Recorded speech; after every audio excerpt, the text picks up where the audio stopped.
It's a years-long mystery that has puzzled investigators. But out here in the desert, there's a break in the case. Once we were inside, it appeared that people just got up and walked away. It's not considered a crime scene, right? That's correct. It wasn't a crime scene. What detectives uncovered that suggests the McStays may have plotted their own disappearance. What's incredible is that we're just several hundred yards from the border. I mean, the wall's right That's there. correct. Did they cross the border and go into Mexico voluntarily or involuntarily? All his surfboards are here, so he didn't go surfing in Mexico, guys. The double stroller here, they don't go anywhere without the double stroller. It was totally out of character as a husband and wife and family to be romping around. What bothered me was that I found an email to Summer.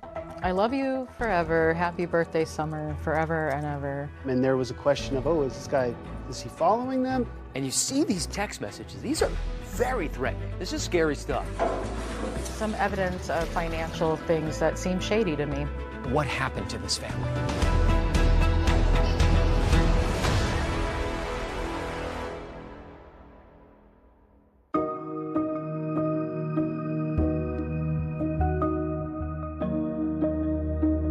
The whole family, husband, wife, and 2 children, gone, like poof, disappeared. Who's ever heard of an entire family going missing?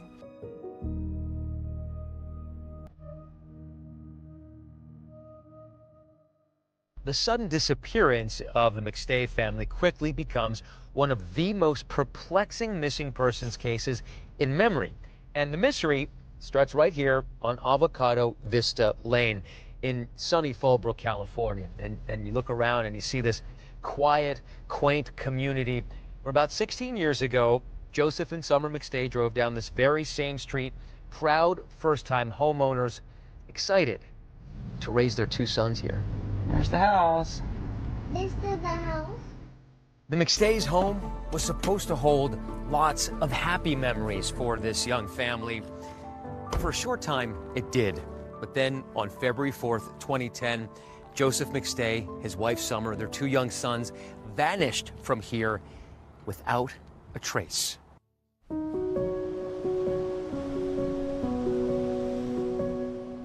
They were living in San Clemente, California. I remember them in the little tiny apartment that they lived in. And Summer gave birth to Giovanni. And they did have their second child in this small little San Clemente apartment too. So as Summer and Joe grew their family, they outgrew the little beach place that they were living in. When Joey moved to Fallbrook, I think he was really excited of being a homeowner. He was ready to move into a bigger house, have a yard for the kids. There's a decent sized yard here, for sure. Fruit trees. This is cool. Look how big the side yard is. I can do a lot over here with the boys. I think Joseph was really on the upswing in terms of his business, his personal life, and Joseph had his own business, Earth Inspired Products. He sold these high-end custom water features, the type you might see in hotels and business lobbies. He actually started his business, I think, like in his garage, designing his own features by hand. And he had a partner, Daniel Kavanaugh. I actually made the whole website. I was able to build a site that was like the Amazon of wall fountains. And then I stuck it to the top of Google for every keyword. In terms of his website knowledge, that was the perfect partner to get him where he needed to be in the search rankings. As the online business was growing, Joseph hired a welder to build the custom fountains. Chase Merritt was Joseph's fabricator on the custom side. He would weld and manufacture smaller scale water walls for Joseph. In a video posted to the company's YouTube page, Chase is seen putting together one of his newly built water features. Once they started doing business together, they were on the phone constantly. On February 4th, Chase says he and Joseph met in Rancho Cucamonga, where Chase lived, and they had lunch together at a Chick-fil-A. Afterwards, Chase says that Joseph stopped returning calls or answering emails. When Chase couldn't get a hold of Joseph that weekend, he expressed concern, like, if you can't get a hold of him, that's unusual and like we should do something. And that's when he reached out to the family. Joseph's web designer and business partner, Dan Kavanaugh, also reached out to the family when he also could not get a hold of Joseph. But then he takes it one step further. I just took the initiative and I just called the cops. I put a welfare check in and I was like, hey, go by this address and see if they're okay. San Diego County Sheriff's Office deputies conduct a welfare check at the McStay home. Nobody is home at the time, but there are no signs that anything is amiss, so deputies simply follow procedure and do not go inside. And then 11 days after the family was last heard from, Joseph's brother, Michael McStay, files a missing persons report. Now, he speaks to police in a recorded interview detailing the mysterious disappearance. Yeah, nobody's talked to Joseph since before the 4th. Well, what brought you from trying to call him on February 4th, getting nothing?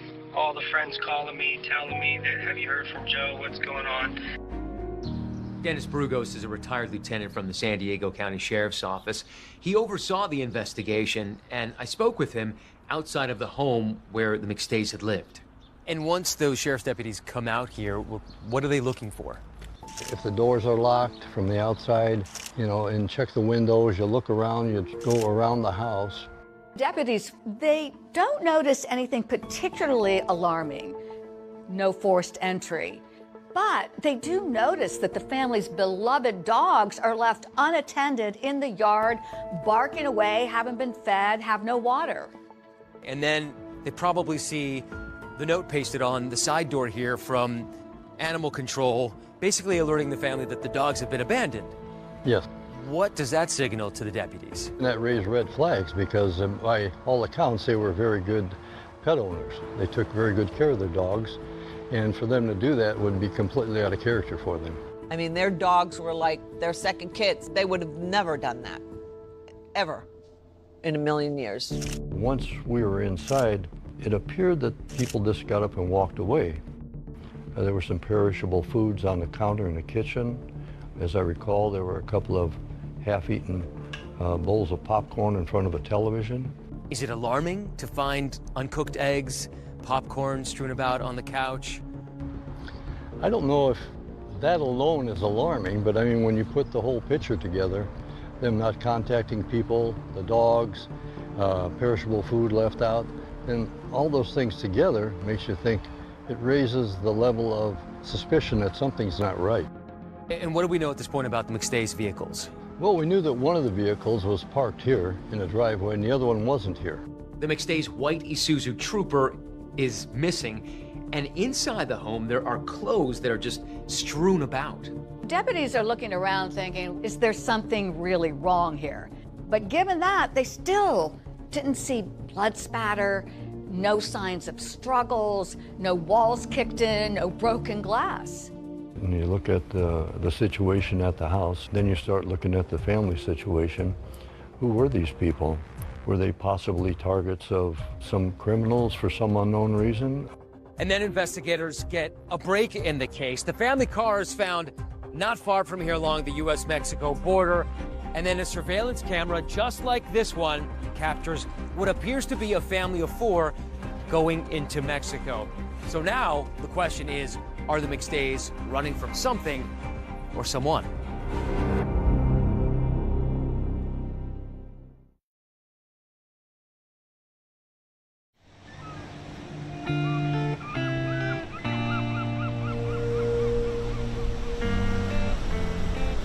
This is pretty close to the waves that we would surf, actually, even a little bigger than Joe is comfortable with, but I get him out there and we love the ocean. Holy cow, it's breaking at the reef. See those guys out here? Look at that. And what did you make of Joseph when you met him? He was chill. I liked just surfing with him, We're pretty simple. What was life like for Joseph and Summer when they were living in San Clemente? As our business got more successful, it became like the perfect life. You got your girl, now you got your kids, you're right by the beach. You can go surfing, you can run an online business. It's the American dream.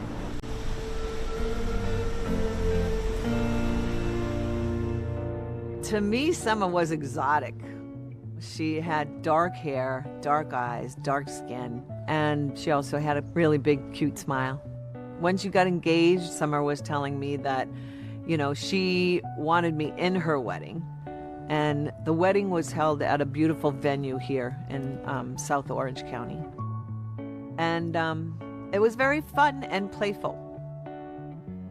And then when she got pregnant, she was thrilled that she was pregnant and starting the second part of her dream come true with Joey.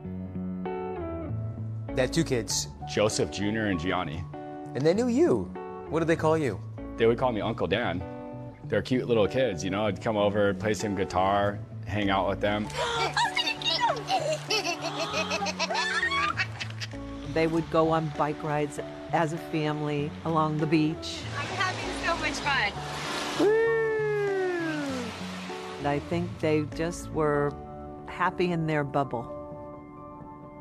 They wanted to stay in San Clemente because of the surf, but they found that they had a lot nicer options down by Fallbrook.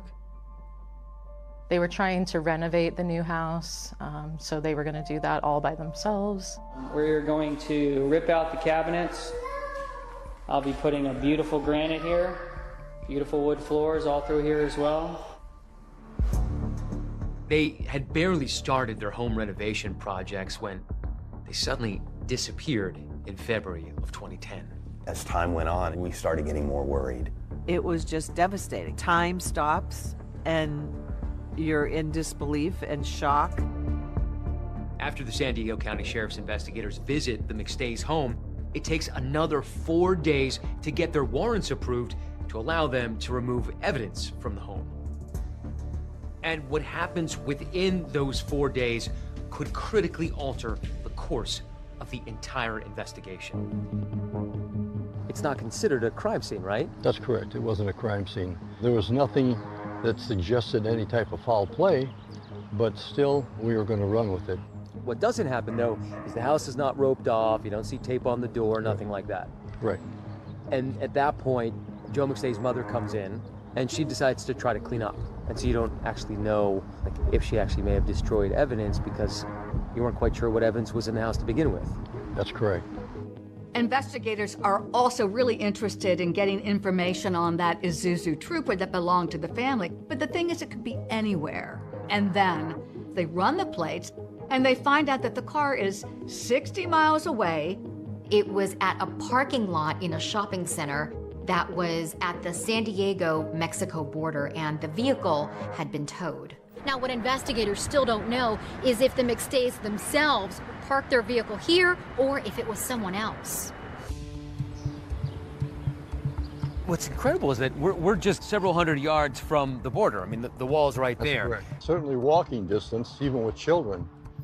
When the car was impounded and detectives actually got to it, did they find any evidence that was useful? They had the child safety seats in the back seat. Yeah. There was some medication that one of the children was taking, I believe, for asthma, but nothing else of any real significance. Until February 8th, that Isuzu Trooper was parked here. How does that influence the trajectory of the investigation going forward? Well, from that point, then you're trying to say, why is the trooper down here? The international border's a block and a half away, so did they cross the border and go into Mexico voluntarily or involuntarily? Police turn their attention to any surveillance video that might be at that border. And sure enough, after going through hours and hours of footage, they see a family of 4 calmly walking across the border on the very same day that that Isuzu Trooper had been towed from the parking lot. And so it seems that a surveillance camera just like this one captured what looked like the McStay family crossing into Mexico. That's correct. And at that point, you know, it was exciting from the perspective of the investigators that, like, we might have a lead here. When we saw the footage of them in Mexico, supposedly, that was kind of a relief. They had found his car very close to the border, and so that made sense. Investigators also do a forensic search of the McStays' computers, and they uncover what looks like an important lead. They call Michael McStay to break the news. Hi, Mike. Hey. Finally got a little bit of a lead. That's good. We did the computer analysis, and on January 28th, somebody inside the residence on the computer using Internet Explorer, there were multiple inquiries to crossing into the Mexico area with children and what's required for passports.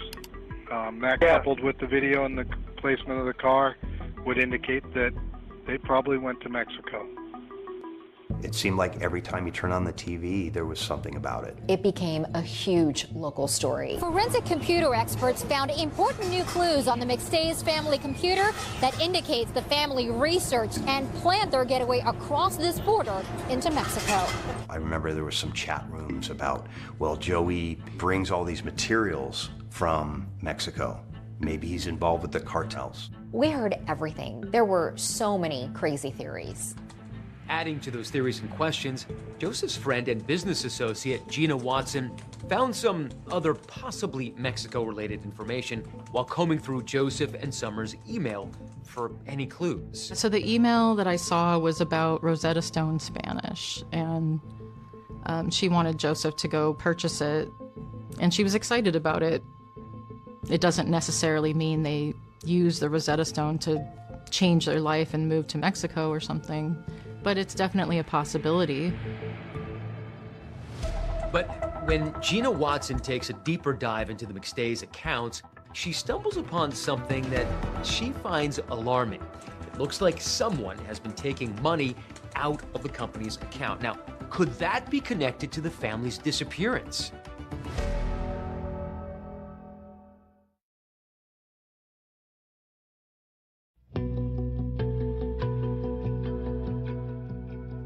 The McStay family has vanished without a trace from their California home.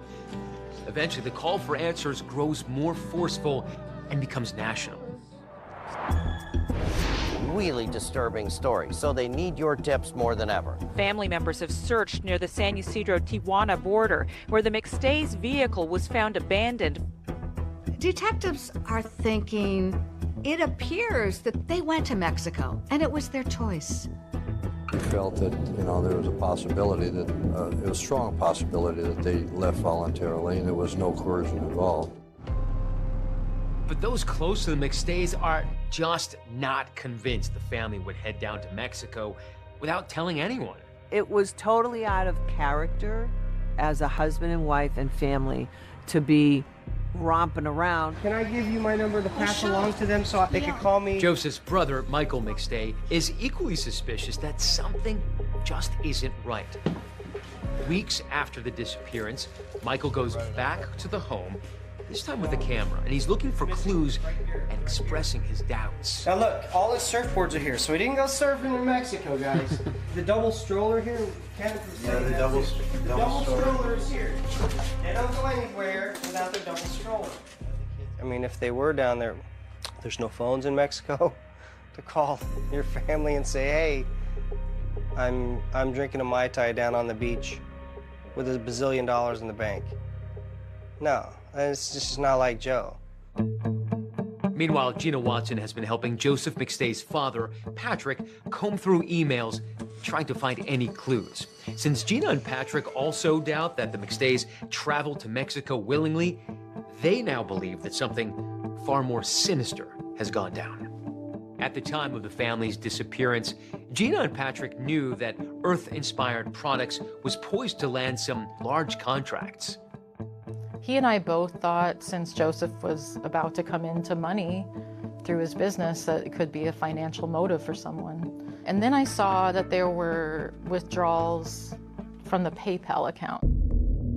Joseph had PayPal set up so that he could pay money to vendors or receive money from clients. Gina notices several emails requesting money from the business account via PayPal from Dan Kavanaugh on February 6th, and several more after that, all of them totaling almost $7,000, all of which was withdrawn before the McStays had even been reported missing. So San Diego detectives called Dan Kavanaugh to ask him about those PayPal transactions. And let me ask you this, Dan, I know you have access for PayPal and PayPal transfers.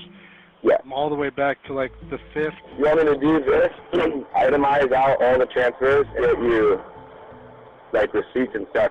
And what kind of explanation did you give them about the PayPal accounts after the McStays went missing? Maintaining the business, keeping it afloat, keeping the lights on, you know, paying our vendors. Did the investigators seem satisfied with your answers? Yeah, and I could provide documentation, spreadsheets, proof, like everything. If you could do that and just shoot me a quick ledger on where the money went, that way my questions are answered.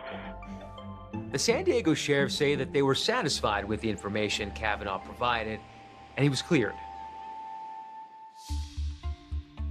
Gina Watson also gives a tip to detectives about Chase Merritt. He's the welder who builds Joseph's custom water fountains, someone Gina claims had a history of customer complaints.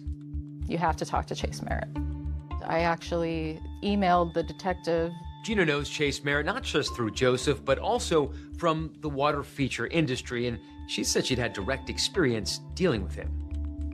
I would say he was good with his hands and good with metal, but there were complaints.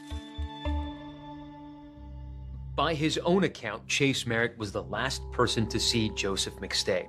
Since he's a priority interview for San Diego investigators, they sit down with him 2 days after the McStays are reported missing. Joseph was one of my best friends, and obviously, and my business associate. And I can't remember a day that I haven't talked to him almost every single day for the last at least 2 years.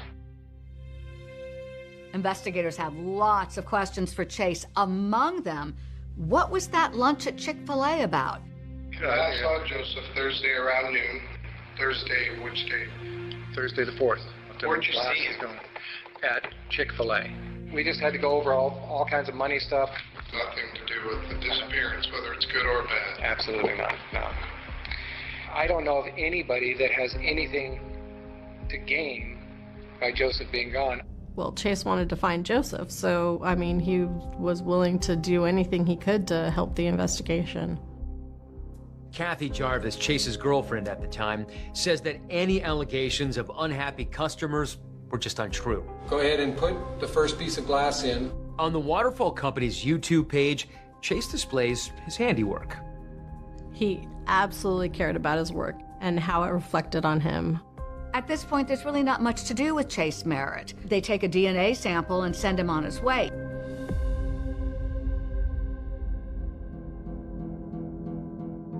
With no fresh clues to follow, and because investigators believe it is possible the family left the country voluntarily, the question of what happened to the McStays remains a mystery for the next few years. So in 2013, the Sheriff's Department, they felt that they had exhausted all of their leads, so they felt that their best case was to turn it over to the FBI. As the days and weeks and months went on, we felt very hopeless and helpless. But not long after the case is handed over to the FBI, a shocking discovery comes to light in the Mojave Desert.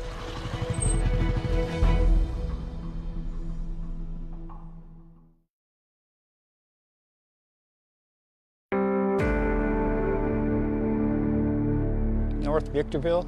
It's high desert. It's about 3,000 feet elevation, kind of a desolate area. A popular sport in the high desert is riding and racing motorcycles. It was Veterans Day 2013, and I had the day off, so I went out. It was a nice morning, cool and early. When I go riding, I usually try to avoid most well-traveled roads and just look for trails and rougher roads.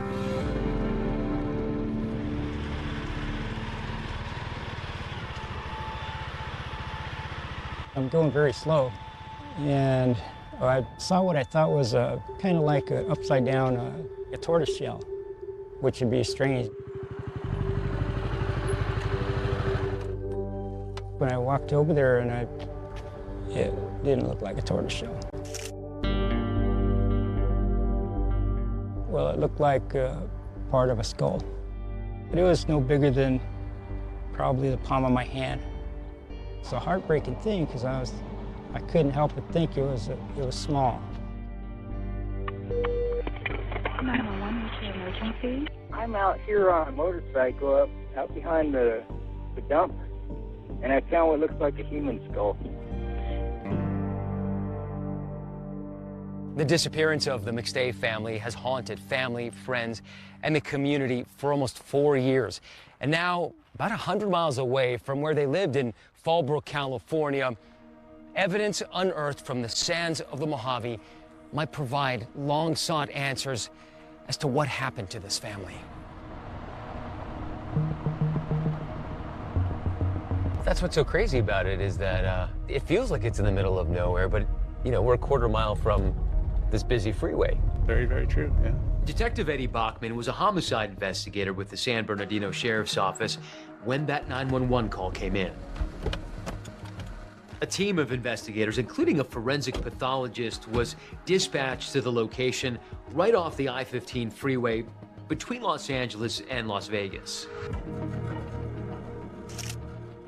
It wasn't just the bones by the side of the road that the dirt biker found. Correct. Once they kind of started doing the grid tour, the walkthrough of the area, that's when they located the graves. 2 graves just under 2 feet deep, containing human remains. Investigators begin to excavate the area carefully. So you start removing some of the dirt slowly. As we start peeling it back, then we realize at that point that we've got 4 victims out here.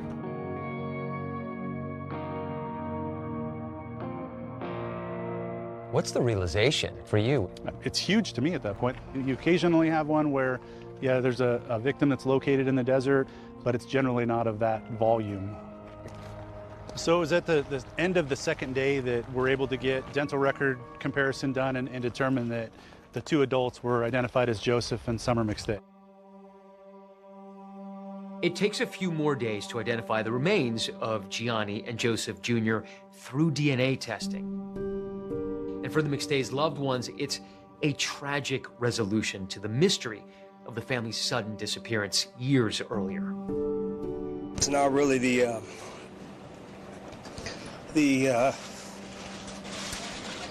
outcome we were looking for, but it gives us courage to know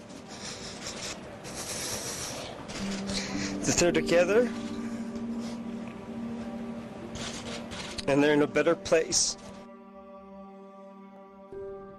That was such a hard day to see Michael on the press conference, barely holding it together. On the one hand, it's like finally you know something, but then there's all these other questions. How did that happen? How did they get there? And, you know, who did this?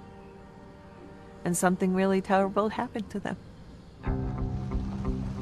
San Bernardino Sheriff's investigators now have the grim task of figuring out how the McStays met their fate. As they're scraping away layer upon layer of those shallow graves, are you able to notice anything about what might have happened? So initially, when I was working on the grave over where Joseph was recovered, we noticed obviously there was some type of blunt force trauma to his head, but he also had an extension cord that was tied around his neck and that was bound down to his lower extremities. There's obviously some malice or something that was involved with that. In the grave with Joseph McStay was his son, Joey Jr., and in the second grave were Summer and Gianni, but also a crucial piece of evidence. Ultimately, once the victims were removed from the grave, then we located a Stanley sledgehammer underneath the victims. Did that give you an indication that perhaps that was the murder weapon? Yeah, and initially looking at it, the size of the sledgehammer was consistent with the impact marks that were left on the victims.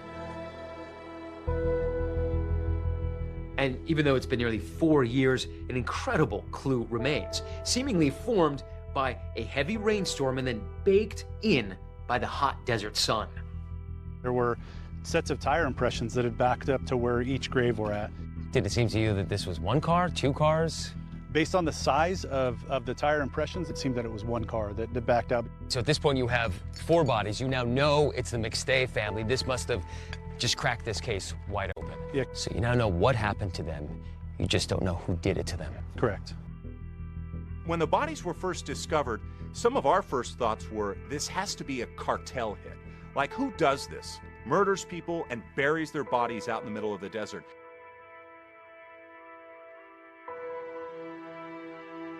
You think about what they possibly saw or feared.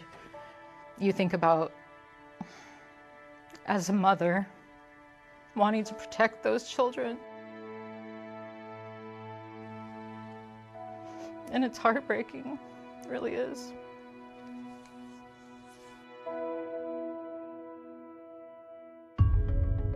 San Bernardino detectives begin to gather all the information they can from San Diego investigators. But with no crime scene, no witnesses, they're basically starting from scratch.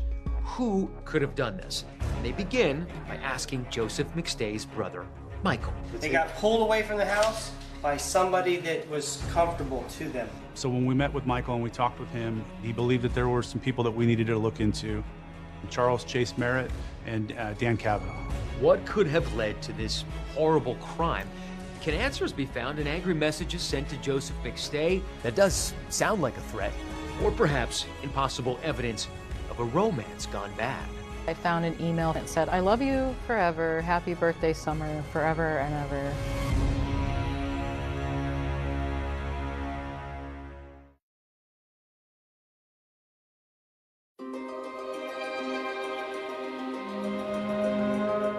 Two of the bodies found here in the Victorville Desert are those of Joseph and Summer McStay.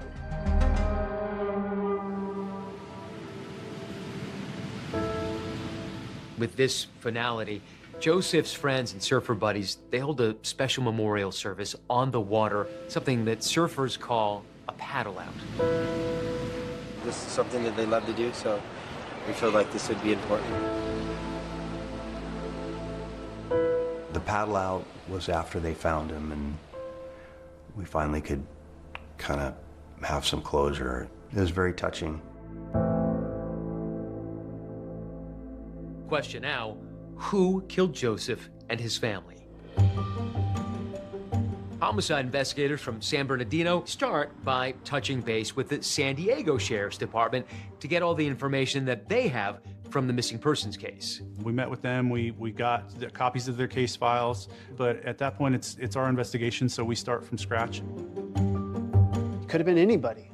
You had to really look at everything with a open eye.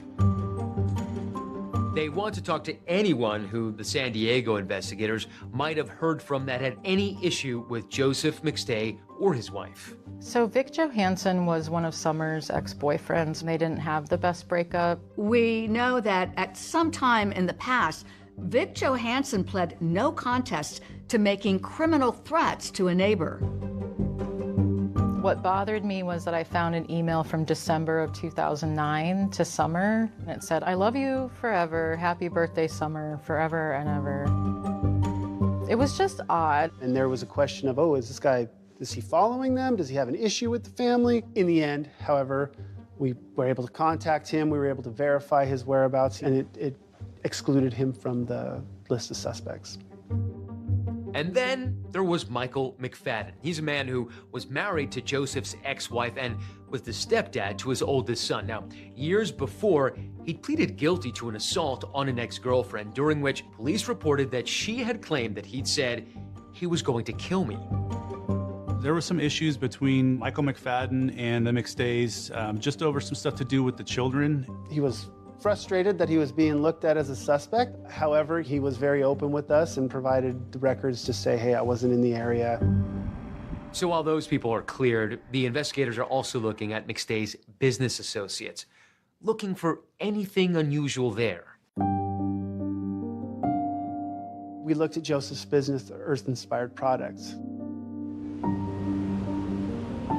Dan Kavanaugh was the company webmaster, and he was critical for driving internet business to the website. But over the past year, his once close relationship with Joseph, it had soured, because he believed that Joseph McStay and Chase Merritt were cutting him out of money. Because he was doing other deals with this new guy, I had no idea. Chase Merritt? Yeah. What did you tell Joseph? I was like, what's up, bro? Like, what are you doing? Like, you owe money now, dude. So these are the text messages between Joseph and Dan Kavanaugh. Yes. This is pretty testy. Yeah, absolutely. As you read the messages, you see that he's threatening to remove the site, and that's Joseph's livelihood. Kavanaugh says it'll be about 30 days from today that your site is gone from the search engines. You treat me like a kid, like I'm dumb. Joseph responds, I, Summer, and the kids know the real you and what you would potentially do to harm me and my family. That was his answer. What does that mean to you? That just sounded like a fake answer to me. And I didn't make any threats. All I'm saying is that I can stop the marketing to the site. That does sound like a threat. Yeah, but that's all I could do at that point. And so to make him take it seriously. Despite the animosity, McStay had been paying Kavanaugh, and Kavanaugh says their business relationship was still being resolved when Joseph and his family went missing. Kavanaugh says that after Joseph disappeared, he had to take charge of operations. You can't just not pay all the bills. The business goes under. Remember, Kavanaugh acknowledged to the police that he made several withdrawals of thousands of dollars from the company account. And while the family at first did have some questions about what was happening, Kavanaugh says ultimately he satisfied their concerns. Well, yeah, because there'd be no company anymore if I don't pay the costs associated, right? So then there's nothing. It made sense to me that they probably used Dan to keep the business going. But Gina Watson says what didn't quite make sense is what happened after. But over a year later, Dan Kavanaugh sold the business. Everybody was really upset about that because they didn't feel he had a right to. Did you give part of the proceeds to the surviving McStay family? No, they didn't create the business with us. These are questions that we had as we're investigating it, because this is a problem, right? Is it a business deal gone bad, or is it something more than that? But it wasn't like a huge blow up, like you didn't talk to him anymore or anything like that. I mean, you guys still talk. Yeah. You still talked every day. But when we interviewed Dan, Dan said that things were all good with them. I know that I sold a company, and I don't see any laws broken. I own half that company, and I have the legal right to sell that company if I want. He felt that Joseph owed him this money. He felt that he was entitled to it, which is why he took it. Not only that, but Kavanaugh is able to provide investigators with an alibi. And he is also able to tell us where he was when the family went missing and provide photographs of where he was, which was in Hawaii. I had taken my girlfriend with me at the time, and we were out there just surfing and hanging out. Investigators are convinced that alibi clears Dan Kavanaugh as a suspect. But while investigators are talking with Kavanaugh, he's got a suggestion for them of someone who already is on their radar. The other main person in the business, Chase Merritt. Chase owed him like 30 G's on these books around the time he disappeared. Okay.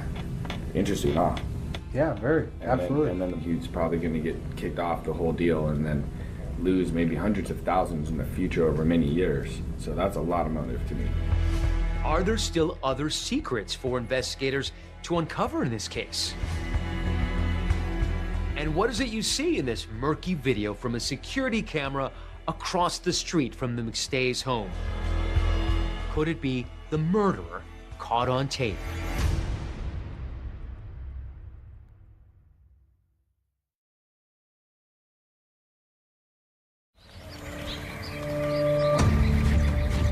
So at this point, you have 4 bodies. You now know it's the McStay family.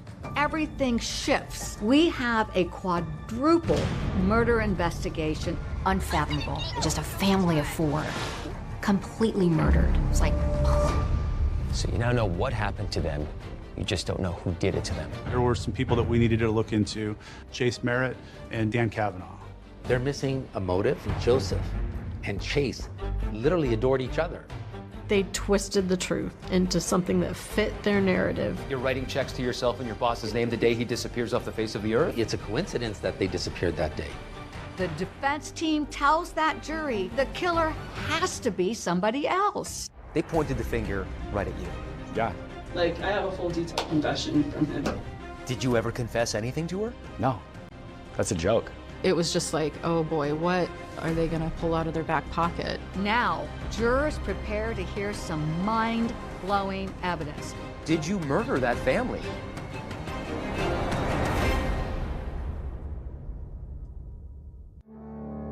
Cadillac bike. What's up, Jay? First bike ride ever. Jay, come here. Who's ever heard of an entire family going missing? We begin with a California murder mystery. The family of 4 vanished from their Fallbrook home.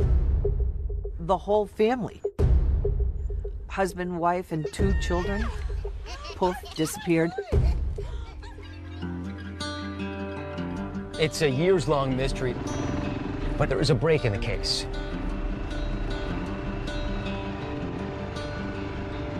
It was out here in the Mojave Desert in California where this dirt biker going off-road makes that grim discovery, a human skull. And then the story blew up. We begin with breaking news on a mystery.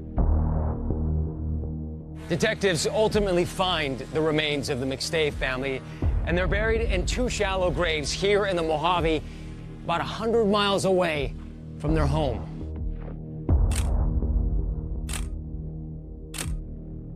It's believed that the murder weapon was a sledgehammer because one was found in the gravesite. This is pretty much the same kind of hammer. Yeah, it's really very uncommon for us to even find a murder weapon in most cases. And so many big questions follow, but the biggest one of them all, who killed that family? We're gonna find this individual, or individuals. I know that the sheriffs, the FBI, everybody wants to bring this to justice. My name is Randy Knockin. San Bernardino detectives are now on the hunt for a killer. And they're looking over old case files from former detectives trying to get clues. Investigators focus in on the 2 men who worked closely with Joseph McStay on the online water fountain business, including his business partner, Dan Kavanaugh. Kavanaugh had been involved in this ugly dispute with McStay, saying that McStay cut him out of some of the profits from the business. Dan Kavanaugh had sent angry messages to McStay, who responded, "We know what you would potentially do to harm me and my family." This is a very contentious conversation. We need to look into this.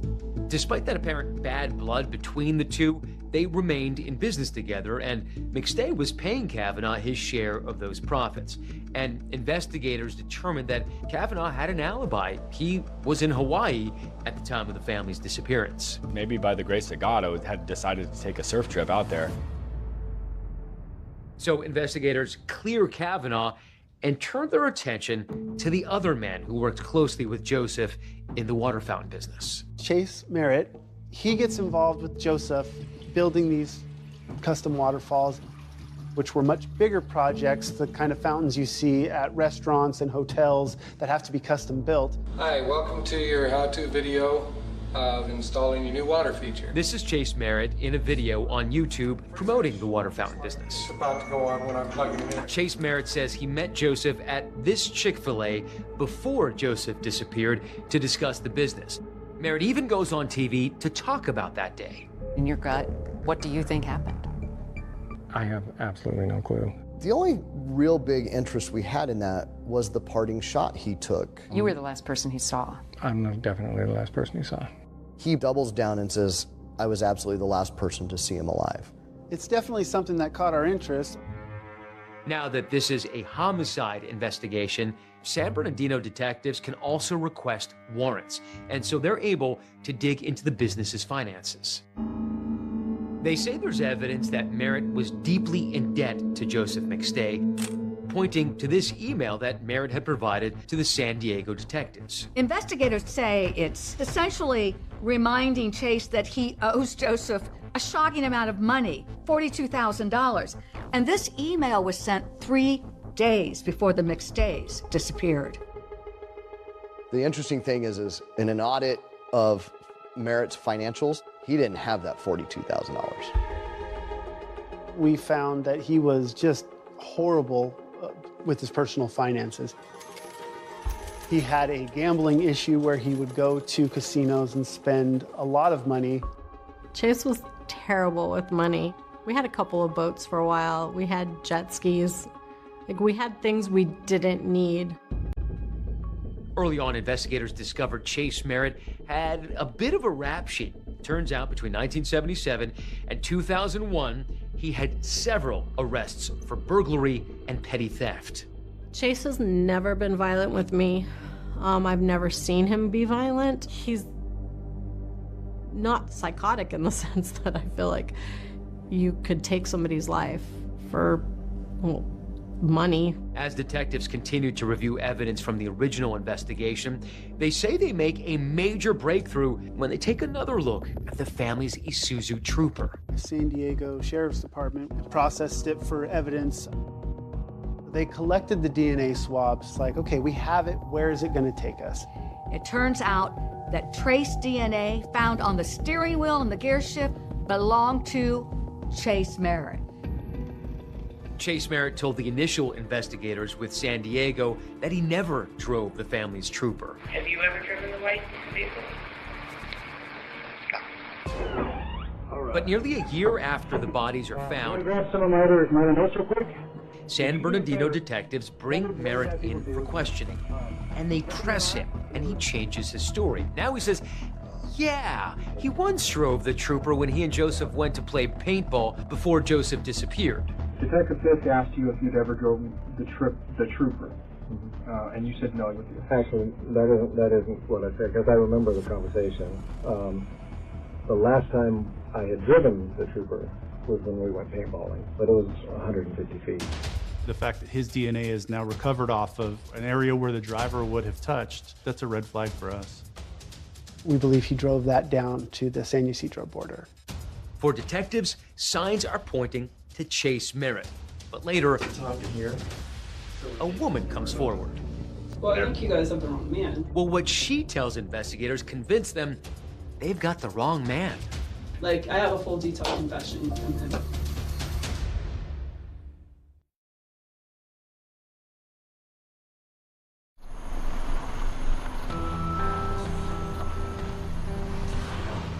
It's gonna get a little bumpy, okay?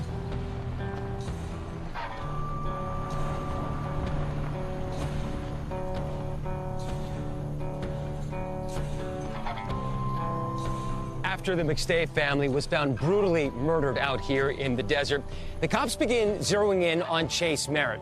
And it turned out that he was very familiar with the Mojave Desert. He grew up around here. Chase grew up in Hesperia, California. It was, pretty much the middle of nowhere. I actually met Chase at a country western bar. He can be off-putting, but he can also be charming. We share 3 children together. At least half of his family still live in the desert. The area where Chase Merritt grew up would prove pivotal to the investigation. That's because detectives find that 2 days after the McStays disappear, Merritt's cell phone pinged off of that cell phone tower, which happens to overlook where the bodies were buried. And this is near where he used to live. He's showing in the area where the graves are. That's a huge deal. His phone comes on and it hits off the tower here in Victorville. We later find the graves, and we find the victims. Quite a coincidence. Pretty significant coincidence in our investigation. He also has family in the area, so is there a reason that he was here? Or is he here because he's burying bodies?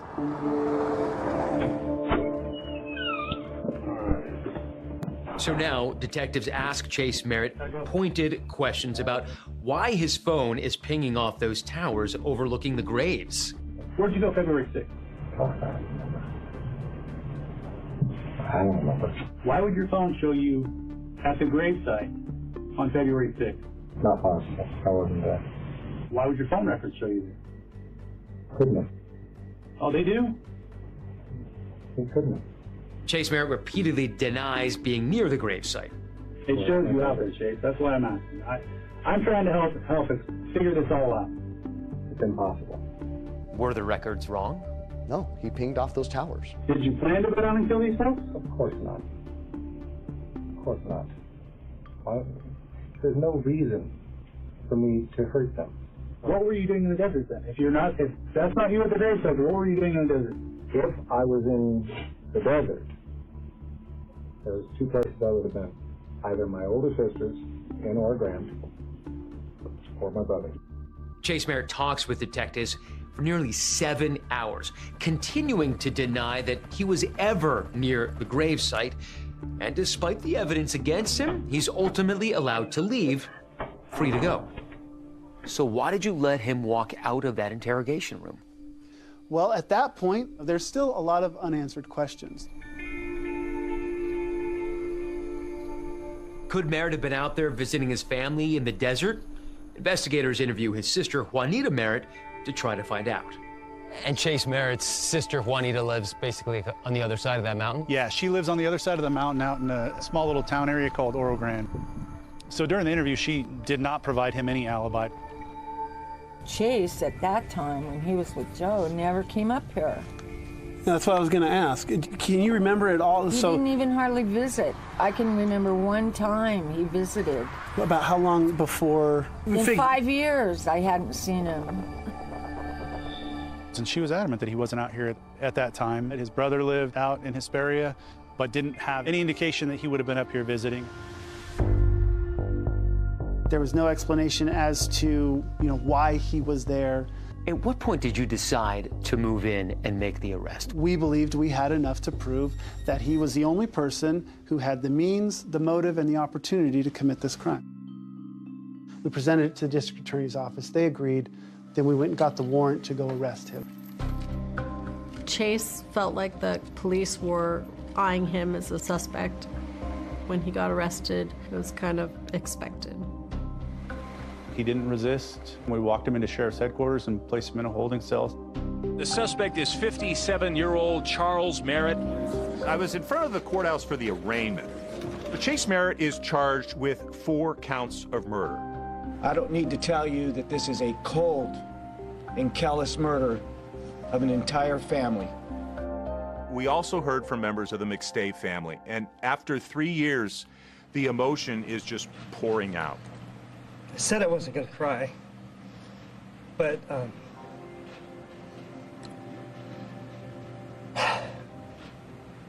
you have no idea what this means.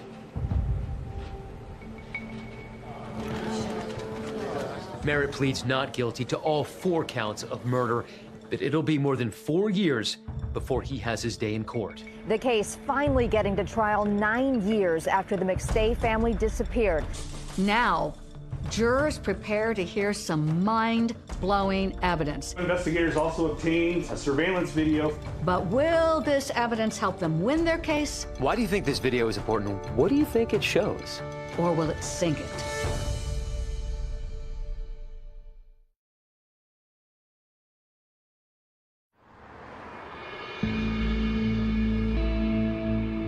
It's been nearly 9 years since the McStays disappeared, and now a reckoning. Chase Merritt is about to stand trial at this courthouse in San Bernardino in a case that has captivated the country and become a national mystery. When the trial starts, all of us in the media are finally saying, now we're going to get some answers. The family was brutally murdered. Today, opening statements start in San Bernardino from Merritt. How does this family of 4 disappear off the face of the earth? Ladies and gentlemen, the evidence in this case will show you not only the how, but the why, and especially the who. And the who is sitting here in court today, Charles Merritt. The prosecutor's theory of the case is that they believe Chase Merritt was being fired by Joseph McStay during what Merritt says was their final meeting together. Take me back to February 4th. Chase Merritt, Joseph McStay meet at a Chick-fil-A not far from where we are right now. Allegedly, yes. We developed the theory that if there was a meeting at all, it was a very quick firing. The cell phone records show that Joseph went back home. It's later that Merritt's phone goes off the network for about 4.5 hours, and it's in the middle there where we believe Joseph and his family disappeared. Disappeared or were murdered? Murdered. Chase Merritt's defense attorney says the claim that the murders happened inside the house, that's ludicrous. The method of death, according to the prosecution, was by sledgehammer. Blood would be strewn everywhere. There was not one speck of blood found in the entire house. Is there actually any evidence that they were murdered in that home? No, unfortunately, there's no forensic evidence. Like zero forensic evidence. Zero forensic evidence, and we never contended that we could prove that. Chase Merritt's attorney denies there was any animosity between Merritt and Joseph McStay. What motive would Chase have to kill Joseph? Joseph and Chase literally adored each other. They had gotten contracts worth millions of dollars. These two were going to the moon, and neither one of them could have done it without the other. Prosecutors, on the other hand, say there is a motive. The why boils down to greed and greed's child, fraud. Authorities allege that Merritt had a gambling problem and that he lost money. So they say he wrote checks from the water fountain business to himself and then tried to cover his tracks. So these checks were on Joseph's business software. They were backdated to February 4th, and then they were deleted from the system. And that's important because we realized that nobody knew the family was missing yet. So why would someone delete it, backdating it to the 4th? The defense maintains that Merritt had permission to write the checks, and they refute the claim that he had a gambling problem. He wrote checks to himself to buy materials. That was a common practice. Checks were backdated routinely. Moline also says that there's an innocent explanation for that email that allegedly showed that Merritt was tens of thousands of dollars in debt to Joseph McStay. This was a running ledger. 1 month up, 1 month down. 1 month up, 1 month down. It was not a debt. But you have to remember, they have some direct evidence as well. Chase Merritt's DNA is in that Isuzu Trooper. We get DNA results that place him in the driver's side of that vehicle. Prosecutors say it shows that Merritt was the one who drove the family's vehicle to the Mexico border. The defense has an answer for this, that it could have been transfer DNA. When I shake your hand and I go to touch a steering wheel, my DNA is going to be on the steering wheel. And during the cross-examination of the state's own DNA expert, he doesn't rule out that possibility. Would it be reasonable for you to conclude that this could be secondary transfer DNA in the vehicle? It is a possible explanation for that observation. Is it a reasonable one? I believe it is reasonable, yes, sir. San Diego investigators also obtained a surveillance video from the neighbor across the street. In a key moment for the prosecution, they played this surveillance video for the jury that shows a vehicle leaving the McStay's house the evening they went missing. As you start to analyze the video and you take a closer look at it, you can see with the naked eye that there's a low-hanging tailpipe. Well, the trooper did not have an exhaust pipe on the passenger side. The exhaust pipe was on the driver's side. Prosecutors contend the video that actually shows Chase Merritt's truck, and they argue that it places him at the scene of the crime. How do you actually know that's Merritt's vehicle? It had characteristics consistent with being Merritt's truck, including the shadows that are cast by the brake lights, the height, width, and placement of the headlights. But the centerpiece of the prosecution's case is when an FBI cell phone expert testifies that Merritt's phone was pinging in the area of the desert where the McStays were buried. The cell phone can give you, from an historical perspective, it can give you a general location of where somebody has been. I heard their expert testify that I can't place Chase's phone near the gravesite. He's in the general area, the best he could do. That doesn't sound like certainty to me. Our expert never claimed to have been able to what's called geolocate the user of a device based on the technology and data that was available from 2010 records. All we know is that his phone pinged on the 6th on a tower that overlooked the gravesite. Remember, Merritt says he could have been at his sister Juanita's house when his phone pinged in the desert. But she originally told detectives that she hadn't seen him in 5 years. Didn't even hardly visit. So, I mean, in 5 years, I hadn't seen him. And when they call Juanita Merritt in to testify, prosecutors are in for an unpleasant surprise. How often do you think that you would see your brother around that time frame? I saw him quite often. Do you remember telling the detective that you hadn't seen him probably for about 5 years? No. Juanita changes her story on the stand. She claimed that he had been up there, but her memory was really fuzzy because she had had surgery and was heavily medicated. Was that harmful to the case? We had her prior statement. The interview that Juanita and I had was all recorded, and that was able to kind of disprove her assertion. After nearly 9 weeks, the state rests, and the prosecution leaves the jury with one parting shot. That clip of Chase Merritt's TV interview. I'm definitely the last person you saw. We ended with that because it is the most poignant statement to emphasize to the jury. Even he believes he was the last person to see him alive. Now it's the defense's turn. Let's do it. And they try to flip the case on its head by saying not only did the cops have the wrong guy, they point the finger at the person they allege is the real culprit. It was just like, oh boy, what are they gonna pull out of their back pocket?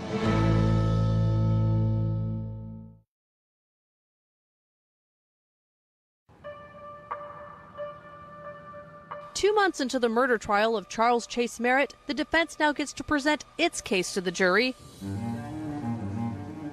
When we see the McStay family, we see, victims. We do. And we want justice for them as well. As the defense begins, it has one clear message for the jury. The prosecution has got the wrong man. And that's what this whole investigation is. We want Chase Merritt. So let's just do gymnastics with logic and figure out how do we build a case against him. Did you ever believe that Chase Merritt was guilty? Not for a second. Not for a second? Not for a second. You never had a moment of doubt? Never.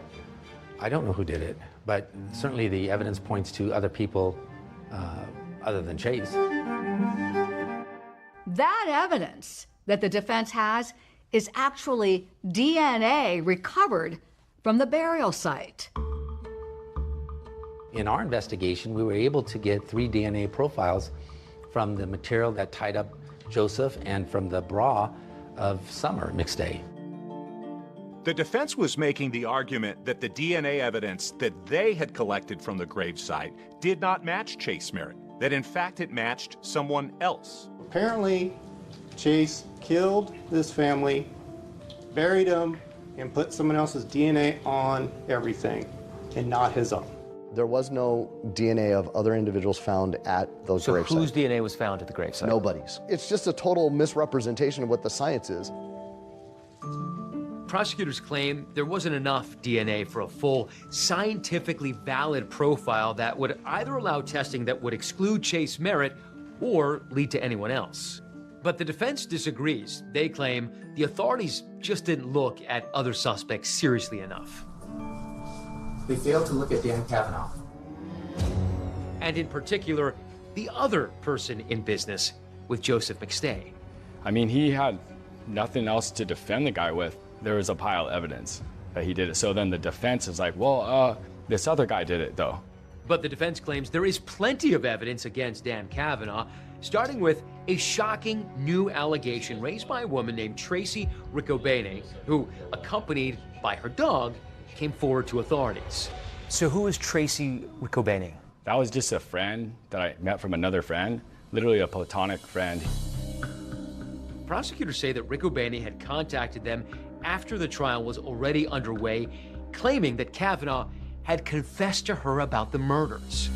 When did that full confession come out? Maybe 2 weeks ago, 3 weeks ago. But investigators say what sounded like it could have been significant. Like, I have a full detailed confession from him. If you want to know exactly how he did it. Turned out not to be. None of the things she said caused Kavanaugh's alibi to come into question. We knew Kavanaugh was in Hawaii. Did you ever confess anything to her? No, that's a joke. But the defense is still willing to go for a Hail Mary in court. And then lo and behold, October of 2018, Tracy Riccobene gives a statement. And what she says is Dan Kavanaugh confessed to her that he killed the McStay family. Even though the defense tells the jury about Tracy Riccobene, They ultimately decide not to introduce her police interview tape into evidence or even to call her to testify. Now, the judge also strictly limits what allegations the defense can raise against Dan Kavanaugh, who is neither accused nor on trial. Remember those threatening messages that Dan Kavanaugh sent to Joseph McStay? Not allowed. But the jury can hear about the financial transactions that Kavanaugh made after the family went missing. Dan Kavanaugh, despite having a relationship with Joseph for many years, had never gone into his account and taken money himself. The defense wants the jury to believe this is evidence of financial motive for Kavanaugh to kill McStay. Do you know what the total amount that Dan Kavanaugh took in? In total, the income was $206,000. That money includes the almost $7,000 Kavanaugh transferred out of the company's PayPal account that he said he needed to keep the business going, as well as his proceeds from selling the company a year and a half after Joseph went missing. And that money went into Kavanaugh's account. That's correct.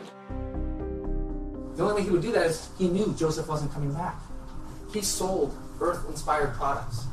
He sold it and got the money.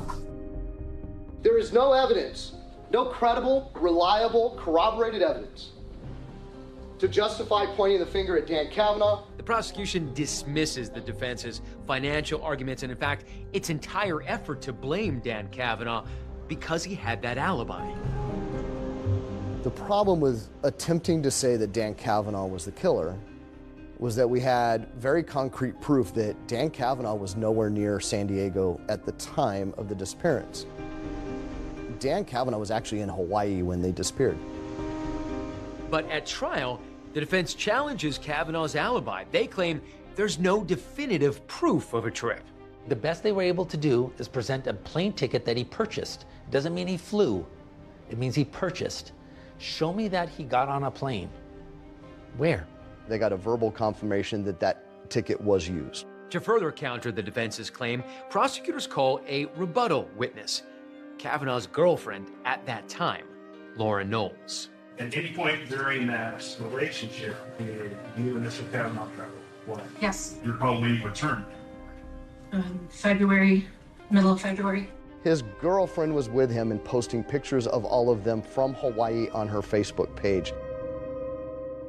But the defense offers something else for the jury to consider. They claim Chase Merritt has an alibi of his own. According to the prosecution, the family was dead before 8 p.m. How could he call Chase at 8:28 p.m.? Doesn't make sense.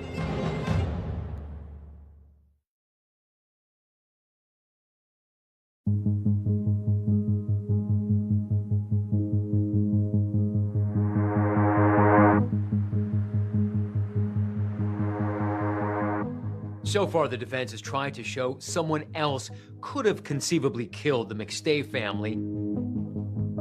But now they try to show Chase Merritt could absolutely not have done it. At some point, did Chase come home?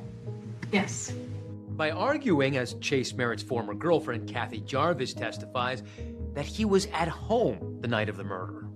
Now, was there a phone call that Chase received in the evening hours? Yes. And do you know who the call was from? Yes. Who? Joseph. This is an absolutely critical moment in the trial because Jarvis is testifying that Chase got a phone call from Joseph McStay just as prosecutors say Joseph McStay is being murdered. According to the prosecution, the family was dead before 8 p.m. How could he call Chase at 8:28 p.m.? Doesn't make sense. It became a very emotional recollection. What if you were the one he was reaching out to save him and you didn't answer the phone, you know? But prosecutors don't buy it. They maintain Chase Merritt called himself using Joseph McStay's phone. The nefarious explanation is he attempted to create an alibi by doing that. They're making it seem like because I love him so much, I'm gonna lie for him. I told the truth, and They twisted the truth into something that fit their narrative. The defense continuously attacks the prosecution, and in perhaps the most contentious moment of the case, they accuse prosecutor Britt Imes of withholding evidence they allege he knew could help clear Merritt. Defense called Dr. Leonard Rudin. It had to do with this witness, Dr. Leonard Rudin, and he's one of the world's leading forensic video experts, called by the defense to testify about that critical piece of evidence, the home surveillance footage of that truck. I'm not sure whose witness I am at this point, but at some point I was prosecution witness. Now, remember, prosecutors contend that was Chase Merritt's truck, and originally they were going to call Dr. Rudin to support that, until he changed his mind. They're cherry-picking their evidence. So now, outside the presence of the jury, the defense tries to convince the judge the prosecution did not turn over Dr. Rudin's key findings. We are requesting for all parties. I relayed the general understanding of what I had. The defense had it. They communicated with the witness. It really was, we want our case dismissed, is what they wanted. But after the whole thing is over, the judge makes his ruling and he sides with the prosecution. There was no suppression of evidence and no prejudice. So it baffled my mind that they would stoop to that level to accuse me of misconduct. But the jury, they're unaware of all of this. And Dr. Rudin is now testifying, but for the defense. And what he says is one of the biggest moments for the defense. He can't conclude that the truck in the video matches Chase Merritt's truck. Based on the data I have and all the methods that I have available to me now, I render a rejection. We clearly were able to show Chase's truck was excluded.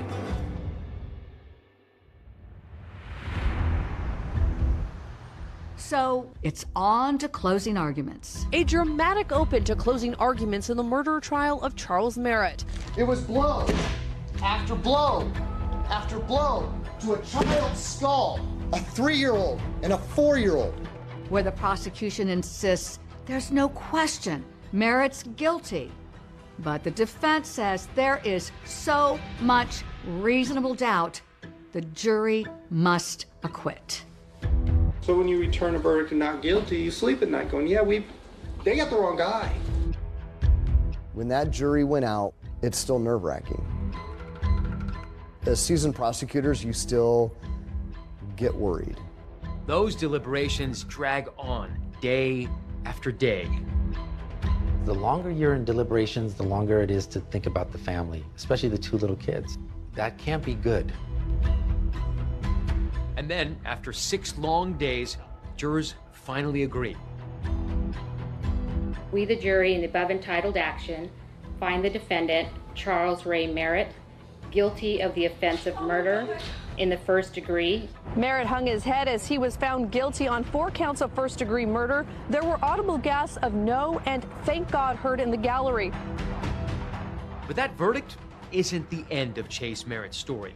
When I talk to him, he tells me there's more the jury didn't hear.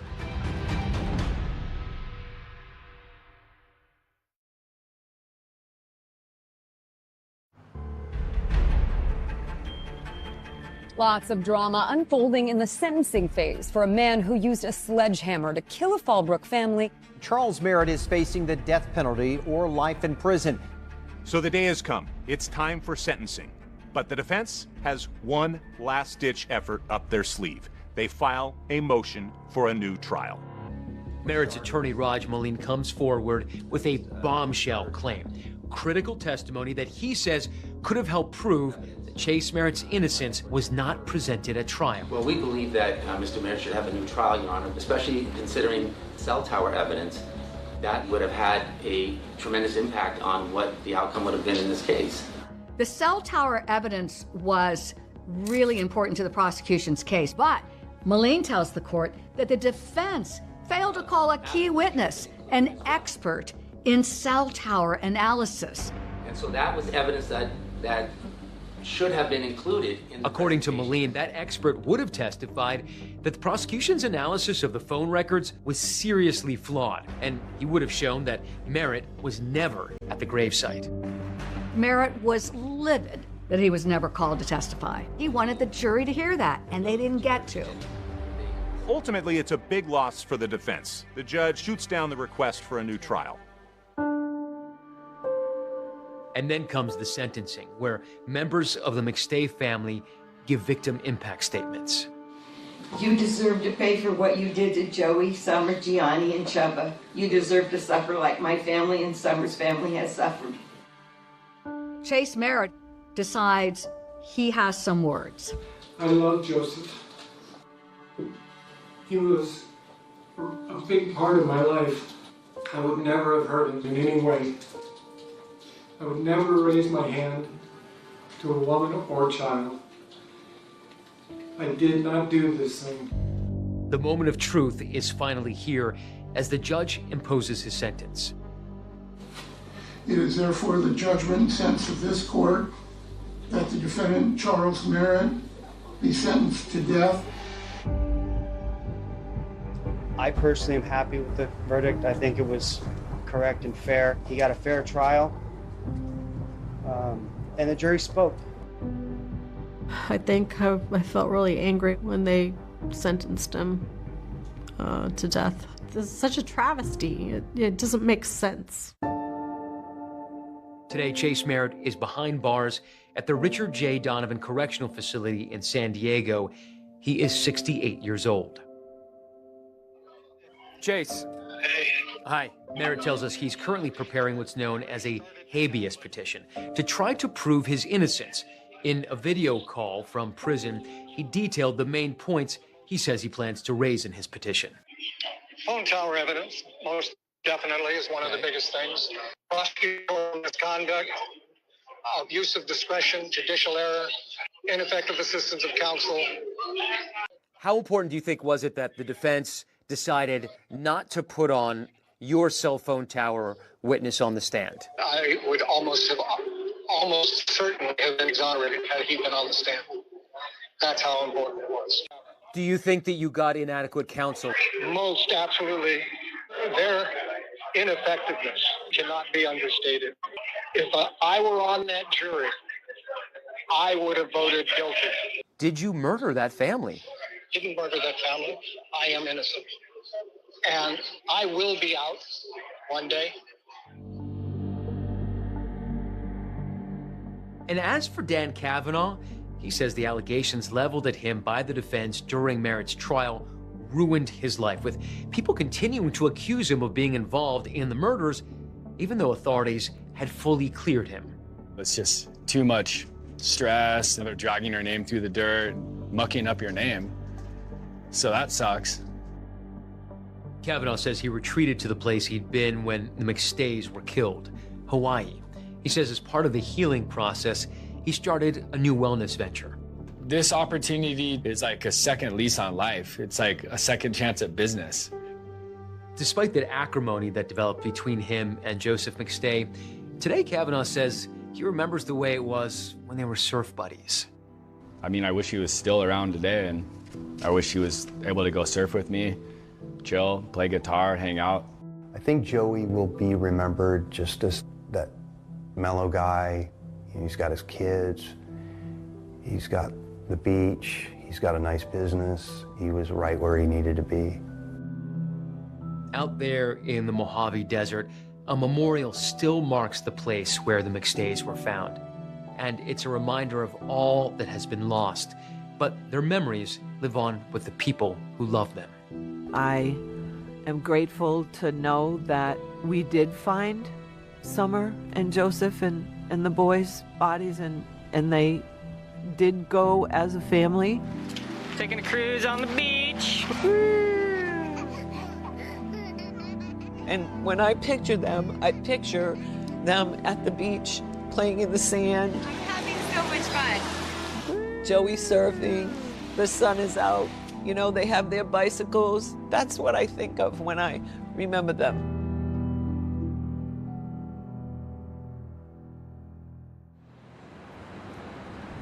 We should point out the remains of the McStay family were buried in Orange County, California, 8 months after they were found. And although Chase Merritt was sentenced to death, there's currently no date scheduled for his execution. California has temporarily suspended the death penalty. That's our program for tonight. Thanks for watching. I'm Deborah Roberts. And I'm David Muir. From all of us here at 2020 and ABC News, good night.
Strongest mom I know, who fights for their kid like this. It was like, maybe she'll call, maybe she's out there, you know? A pregnant woman who vanished. Kelsey was 8 weeks pregnant, last seen in Pueblo, visiting her boyfriend. Friends and family would get text replies back, but they said that it just didn't quite sound like Kelsey. I did have a sinking feeling in my stomach. This unknown man is seen walking to Kelsey Schelling's car and is seen driving away with the car. We're trying everything. Breaks my heart. Almost 2 years after Kelsey's disappearance, a mysterious message giving everyone hope comes through that Help Find Kelsey Facebook page. It was saying, if I have information about Kelsey, can I remain anonymous? When Laura responds, a man emails her saying, "Ma'am, please, your daughter is not."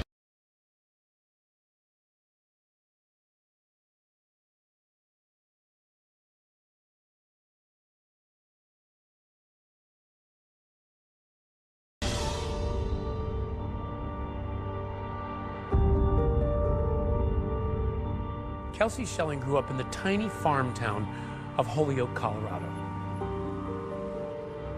Holyoke is around 2.5 to 3 hours away from Denver.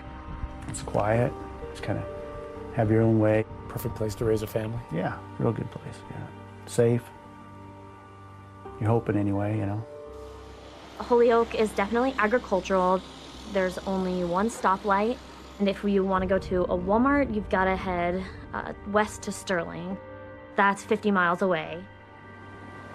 In the early 90s, Kelsey's parents, Doug and Laura, owned the local grocery store in Holyoke.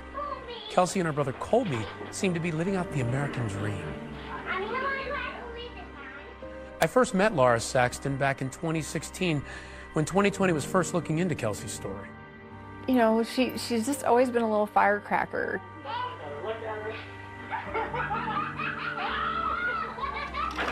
Hi, Kel. Hi, Cocoa Bean. Kelsey. Kel. She wasn't a kid that wanted to stay up till midnight, you know, where you usually have to fight your kids to go to bed, like at 8:30. That's when she wanted to go to bed. She'd go into her room and pull back her covers, and each animal had to be in a certain place, and everything had to be just perfect. When she got to be 2, 3, 4 years old, she was feisty. You'd try to give her a kiss, and she'd slap me pretty good, so I kind of learned my lesson, you know.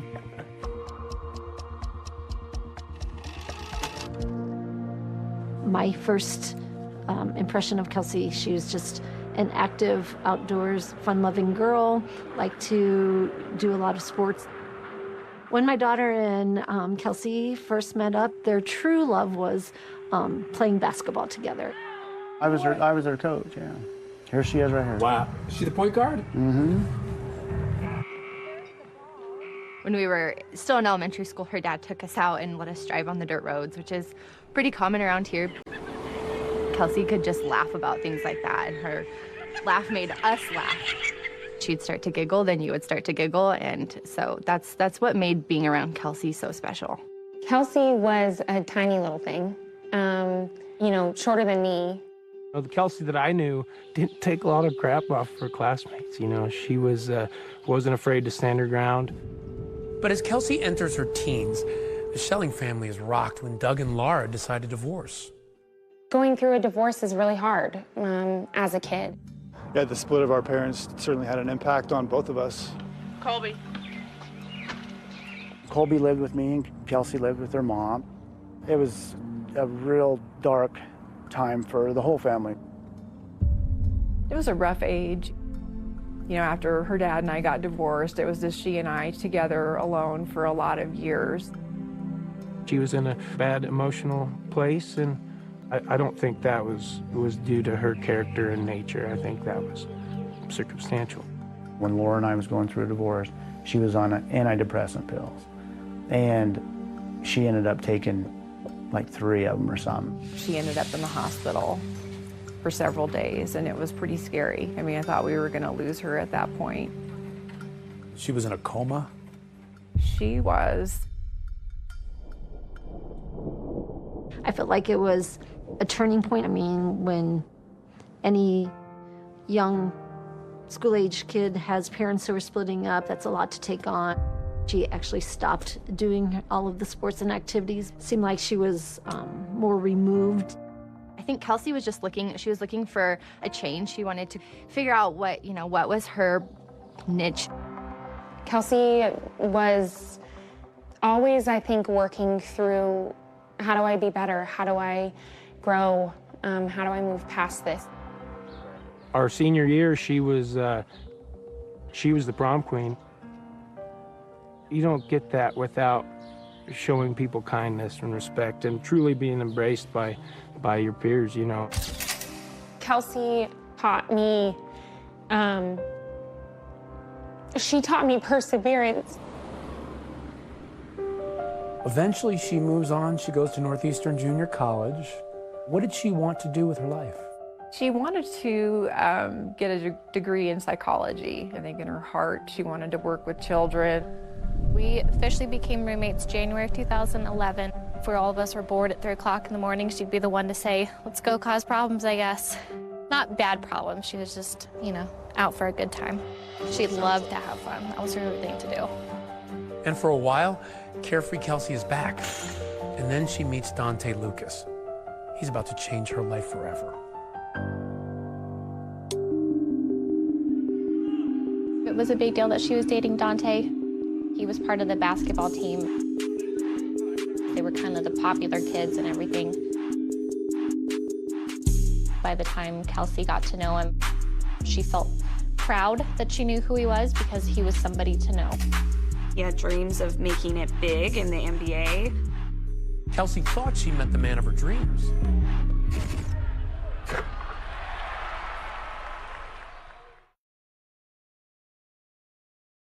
Marker. Please say your full name and give us your title. Lisa Wayne, attorney at law. Well, I had the privilege of being down in Pueblo in the 80s, and I was a public defender. Pueblo's a small town in southern Colorado. Used to be a steel mill town. The steel mill shut down in the 80s. Pueblo was founded and built by people that came from all over the world. We're the home of the Pueblo chili. Everyone that lives there is so proud of this town. Kelsey's love interest, Dante Lucas, lives in Pueblo. Sarah Lucas, Dante's mother, is raising all 4 kids on her own in this Colorado town, set on what's called the Front Range of the Rocky Mountains. In the town of Pueblo, a 6'7" star athlete stands out.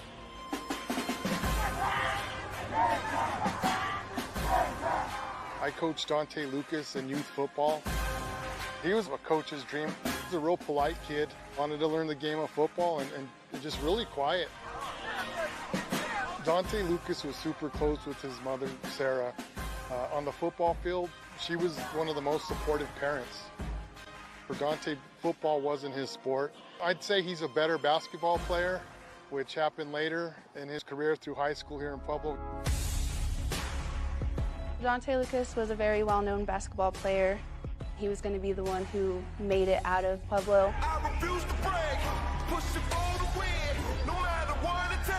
He had dreams of making it big in the NBA. It was obvious that he wanted to pursue it, but the family spoke more about it than he did. We were told by Dante's mom, Sarah, that he was getting contacted from North Carolina and Kentucky. Their dream was that he was going to make the NBA and make a good life for himself.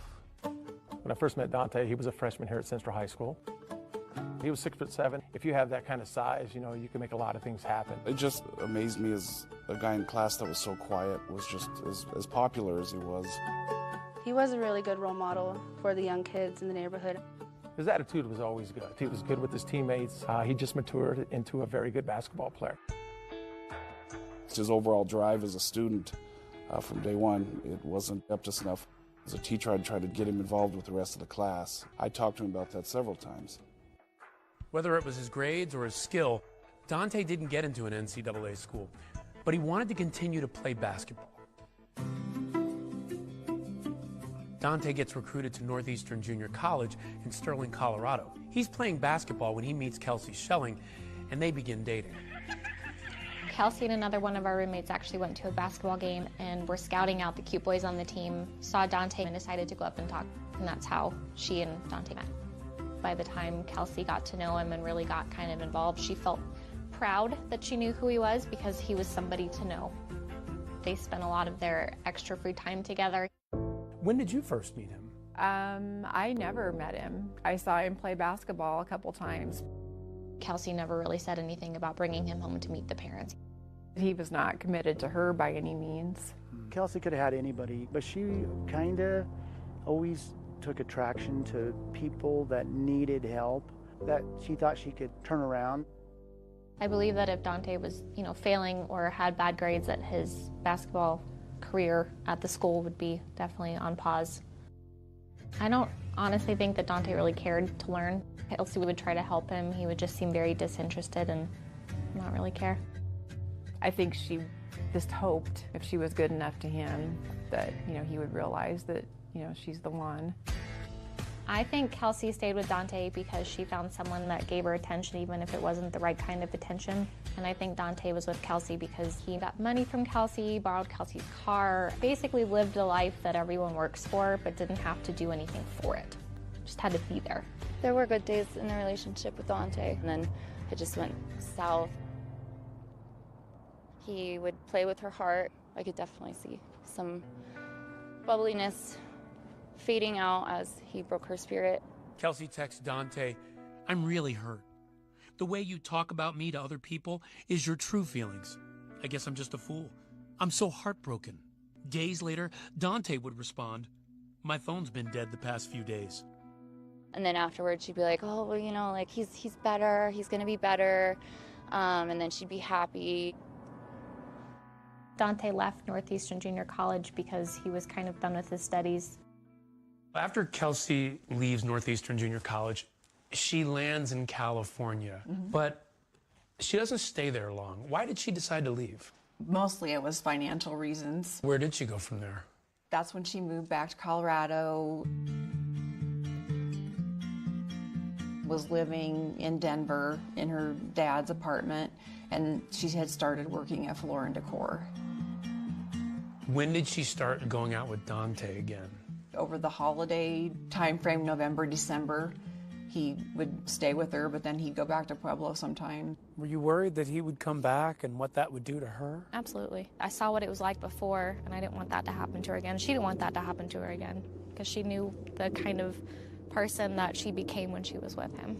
How in the world did they get back together? I don't know. She missed him, I guess. Kelsey has a surprise for her family. She's pregnant. She called me when she found out she was pregnant, and she was stressed, you know, very stressed. I could tell she was scared to tell me. Just told her, I will support you. It's going to be okay. She was happy. Did she tell you anything about Dante's reaction? She said he was mad.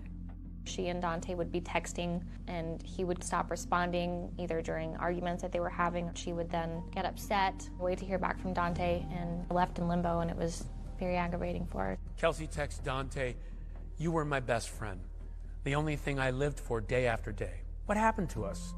It wasn't supposed to be like this." One time I'd talk to her and she'd say, you know, he's kind of coming around, and Dante will never abandon the baby. But a child with Kelsey was not in Dante's plans. Kelsey gets a text from Dante, and he says that he has something for her. He alludes to a surprise, and he wants her to come to Pueblo.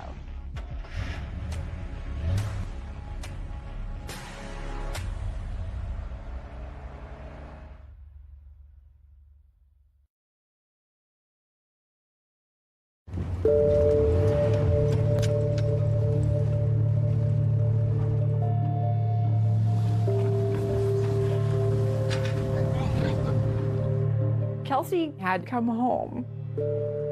When she was here, she slept a lot. I knew it was hard on her working full-time in Denver. Now with the new pregnancy, she was really tired. I said, I will support you. Whether Dante is in the picture or not in the picture, it's gonna be okay. She was happy. She wanted that baby. She wanted to be a mom. She was in a good place. Yes. So I'm thankful for those couple of days that we got before she went missing. My name is Zach Hillstrom. I am a reporter at the Pueblo Chieftain. I think that people have been trying to fill in the blanks about what happened to Kelsey from the time that it happened, and not just when the mystery seemed like it might be a permanent one. On February 3rd of 2013, Dante Lucas, her boyfriend, was trying to convince Kelsey Schelling to come visit him in Pueblo that day. She responded with a firm no. It seems like they fought a lot that night. Just before 3 a.m., Kelsey texted Dante, "You don't have to be in a relationship with me. You don't have to marry me. You don't have to have a happy little family with me. You don't have an obligation to me. You're good. Don't worry. Good night." Lucas's response to that was, "Oh, I know all of that. Thanks for stating that for me." So it was February 4th, and Kelsey had taken 3 home pregnancy tests. So she went into the doctor and had the doctor confirm to her that she was actually pregnant. She got the sonogram done. She even had the photo in hand of her sonogram. She was able to share that with her mom. What did you think when you saw the baby? I was happy. I knew that she was happy. She showed up to work probably 10 minutes late. She just had her ultrasound. She's really excited. She was in a great mood that day. That morning, Kelsey told Dante that she had finished her appointment and that her due date was September 13th. Lucas's response to that was cool. He asked her to skip work and come to Pueblo. She texted him, "I'm not gonna come get you so we can fight all day." He texted back, "I don't wanna fight at all. I want to give you this." She writes back, "Give me what?" He says, "Just wait and see for yourself. You probably wouldn't believe me if I told you anyway, so you can see for yourself." Kelsey decides to go down to Pueblo after work. She clocked out of work at a little bit after 8:40 p.m. and hit the road to see Dante in Pueblo. So Denver to Pueblo drive right down I-25. It's about 2 hours long. It's just one straight path. Not a lot of people are out on the roads. It is a lonely, quiet drive. While she's driving down to Pueblo, Dante sends her a text saying, "Let's meet at the Southside Walmart." And she parks her car there. She texted him at 10:20 saying she'd arrived, and he replied that he'd be there shortly. She's waiting, and she's getting impatient, like any girlfriend would. At 11:10 p.m., he still hadn't shown up to the Walmart. That's when Dante says, let's meet at our spot, which is in the neighborhood of his grandmother's home, and that's where Dante was staying at the time. She moved her car there from the Southside Walmart. She was just parked on the side of the road in this residential neighborhood. So then she's left waiting there again, and she's still impatiently texting him. The last confirmed message from Kelsey was sent at 11:18 p.m. She was asking Dante, "Where are you? I've been here for over an hour just waiting."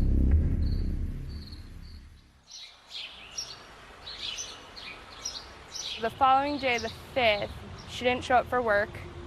So I tried calling her, couldn't get a response. So then I shot her a text message asking her where she was, why she wasn't at work. Got a text message back right away saying that she was in the hospital having some tests done. And she said that she was not having a baby anymore, it was growing in the wrong place. I tried calling her on Wednesday. She didn't answer her phone, which is kind of pretty rare. And then I texted her, I said, hey, give me a call. I got a text message back, says, I'm not feeling good, I'm on the couch, I'll call you tomorrow. I kept trying to call, and she wouldn't answer. Toward the end of the week, it was going directly to voicemail. So then, in the back of my mind, I'm starting to get concerned. After Kelsey had driven to Pueblo, there was never a phone call that was answered from her phone. Kelsey is not the type of person who would not talk to her friends. She was glued to her phone. Friends and family would get text replies back, but they said that it came in a voice that just didn't quite sound like Kelsey. It was just short, quick responses. Generally, any text message I had from Kelsey, words were spelled and there was punctuation, and they didn't have that. I got to looking at the text message and it's like, man, I don't think that was her. Why didn't you think that was her? Just the verbiage in it and stuff. I mean, it just didn't seem like, her texting me. Then on that Saturday morning, it's like the whole world just unraveled. All of her friends started contacting us saying, we've been trying to reach Kelsey and we can't reach her. I called Doug, her dad, and said, something is wrong. And so then we all drove up to Denver that day. Went into the apartment. There was no sign of her in the apartment. And that's when we called the Denver police. Family members were visibly upset. They were frantic, actually, almost feverishly asking for any help they could get in trying to locate her. Did you reach out to Dante? And I did contact him to ask him, if he knew where she was. What did he sound like on the phone? Because the call that you're making to him is, Kelsey, the woman that you are with, the mother of your child, is missing. We are desperate to find her. Nothing, no. Not worked up, not, just... He's not scared? What can I do? How can I help? No, he just says if I hear from her, I'll let you know. And then a little bit later, he got back with me. He said, I heard from Kelsey. She called from a private number. She said she doesn't have her phone. And she said she'll be getting a hold of you. Intimating that she's alive, she's out there. And I said, well, can you track that number? And he's like, yeah, I'll try and figure out what the number was. And then, of course, he never did. When this case first came in, I called Dante. He was telling me that he had seen her and had talked with her and spent time with her more recently than any of her family members, any of her friends. After I got off the phone, I did have a sinking feeling in my stomach. The following Friday, February 15th, that morning is when we drove down to Pueblo to turn the investigation over to the Pueblo Police Department. We, in the beginning, were trying not to call him a suspect, just to try to build a rapport with him and try to sit down and get him to open up. Can you kind of tell me just briefly what happened? Well, early Tuesday morning, she came down to Pueblo. During the course of the interrogation with Dante Lucas, he reveals some pretty shocking things about Kelsey and about the baby.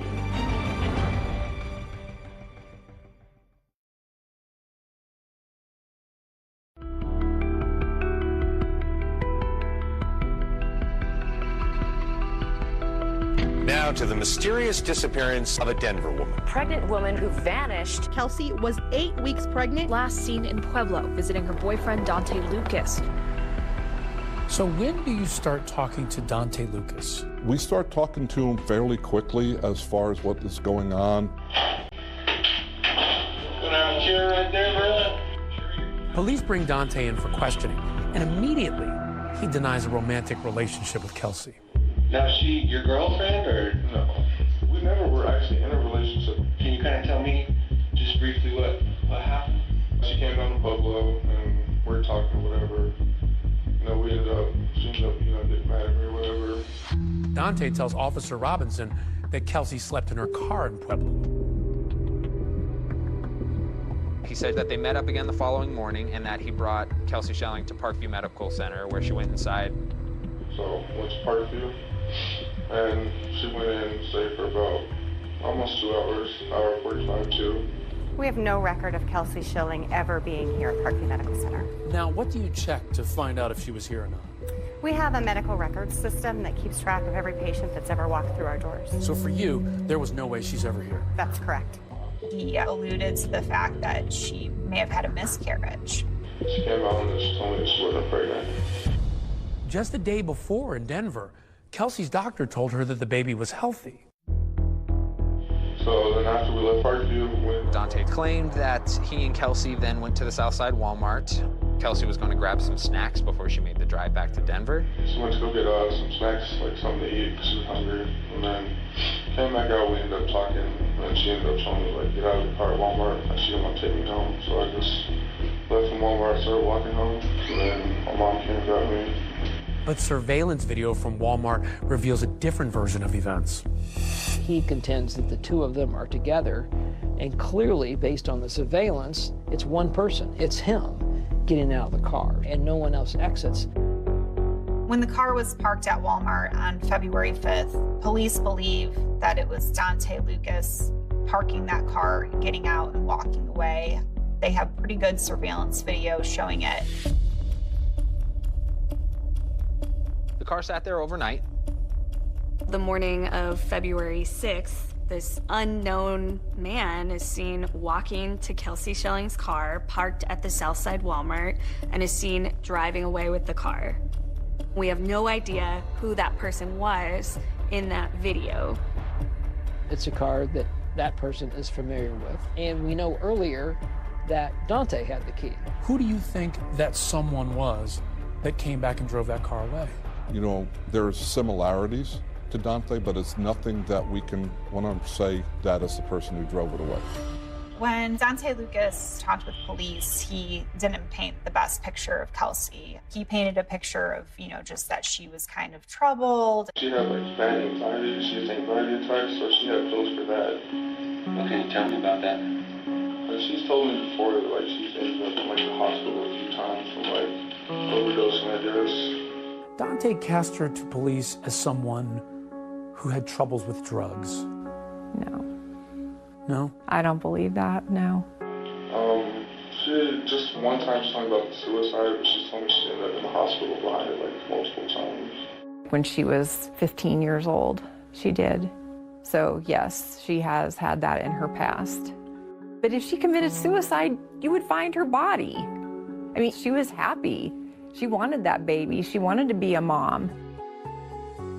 So at this point, Kelsey has been missing for more than a week. But on Valentine's Day, February 14th, 2013, her car is discovered. The car of a missing Denver woman has been found in Pueblo. Detectives will be examining Kelsey's car.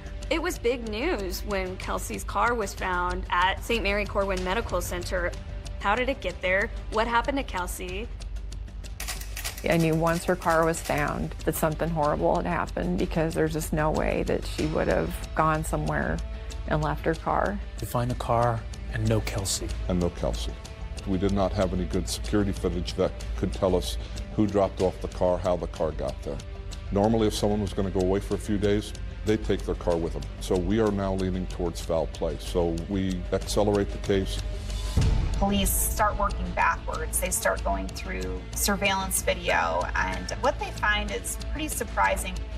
Less than 12 hours after she would have arrived in Pueblo, surveillance video shows Dante in her car at an ATM in Pueblo. He's driving and he takes $400 out of Kelsey's bank account. But is it suspicious for you that he uses that card after the date where you pinpoint Kelsey was missing? It is part of the suspicious activity, yes. Because Dante withdraws money from Kelsey's account without her in the car, Dante is brought in for a second time by Pueblo police. This is the second time I've talked to you. These detectives had a wealth of information to go at him. Why'd you get the money? The money? What money are we talking about? 11:39 at the bank. You're on video, dude.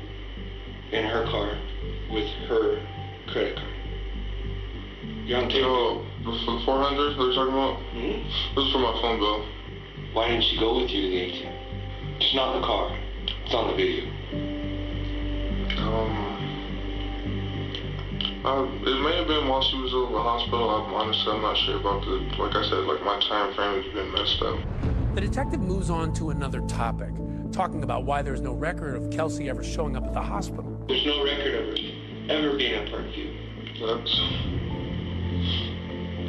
like all I have to say. Now here's the thing. Instead of pressing Dante on these contradictions, they move on to an unrelated topic.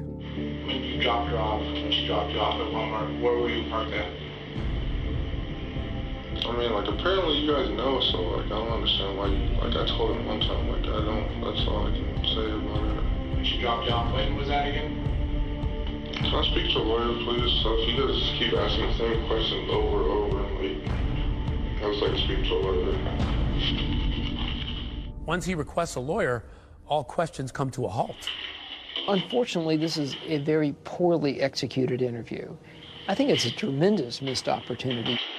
Once he shut down, our avenues of trying to talk to him end. How did you read that? As the possibility that he knows something. Dante Lucas was arrested on February 15th. They don't arrest him on murder charges. He was arrested on felony identity theft charges for using Kelsey's debit card at the bank that day. But those charges were later dropped when investigators found out that Kelsey did, on occasion, give him permission to use her bank card. How do you prove she did not or did give him permission at that time? And since you had permission to do it before, it makes it a very difficult case to prosecute. He's released. He's, living his life. Do we suspect foul play? Yes. Have we come up with a body? No. Dante is a person of interest in the fact that she's missing. Hoping to get Dante to talk, police bring in the person who knows him better than anyone.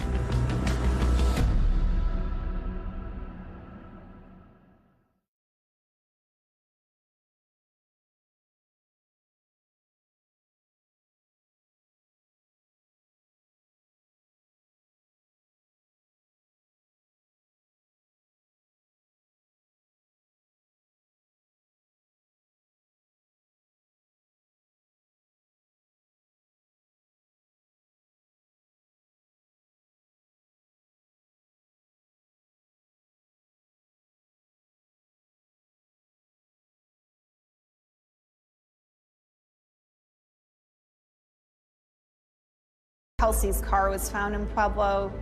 Kelsey hadn't been found. Police, maintained at that time that it was a missing persons case. When the charges of identity theft are dropped in March of 2013, police can't get Dante to talk again. You'll have a chair right there. I'll grab you water and we'll be back in a second. So they take a different tact. They decide to speak to his mother, Sarah Lucas. I would love to clear Dante and move on. If Dante would come in, do a polygraph, we ask him like 5 questions. If he passes that, we can move on and look other directions. I will relay that to his lawyer, and I know my son wants nothing more than to find out what happened to her. Detectives ask her about February 5th. That's the day that Dante was seen on surveillance camera parking Kelsey's car at Walmart. Did you in fact pick Dante up? I did pick my son up. At that time, did you see Kelsey? Was she with him or? No, she wasn't with him then. Do you know where she was? It is. Sarah gives Dante an alibi for his whereabouts on February 6th, when that unknown man is seen moving Kelsey's car from the Walmart. On the 6th, Dante, or somebody that looks remarkably similar to Dante, I'm not going to say 100% was him, but went back and picked it up. There's no way that was him. There's no way he was at home. I know my son, he's not capable of hurting anybody. But it's been 3 years since this case happened. No one's been charged. That's right. You have inconsistencies, lies, but without a body or any direct evidence that tells us something happened to her, to a homicide, you know, it may happen one day, but right now it's, you know, we haven't had any evidence to reclassify it. You look at the Pueblo Police Department, they probably didn't have as many resources, and her family quickly became frustrated with how this investigation was progressing, or kind of the lack thereof any progress. Kelsey's still not a victim, according to them. There's not been a criminal act committed, according to them. We just want an effective investigation done into Kelsey's disappearance. Her family is pleading for your help. We're doing everything in our power to find our missing loved one. We tried to push Pueblo police for answers. We were there for every press conference, every event. We just weren't getting any new information from them at all. And to me, that was so frustrating. The investigation really isn't being handled properly. Laura Saxton always been a fierce advocate for her daughter, and I don't think she'll rest until Kelsey is found. Many in Pueblo are not giving up on finding clues that could help find Kelsey Schelling. Why do you think people feel so strongly about Kelsey's case? You know, they can't believe it. You know, they try and imagine what if it was their child.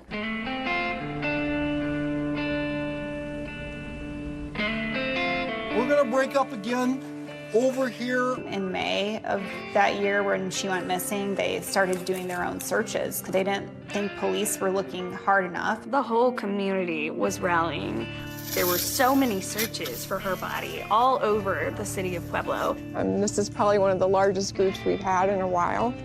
After 3 years, that means a lot, so thank you. Come on, kid. People were scattering, just looking for any shred of evidence. It's becoming harder to come back. I dread the trips, but I know I have to do it. She comes home empty-handed.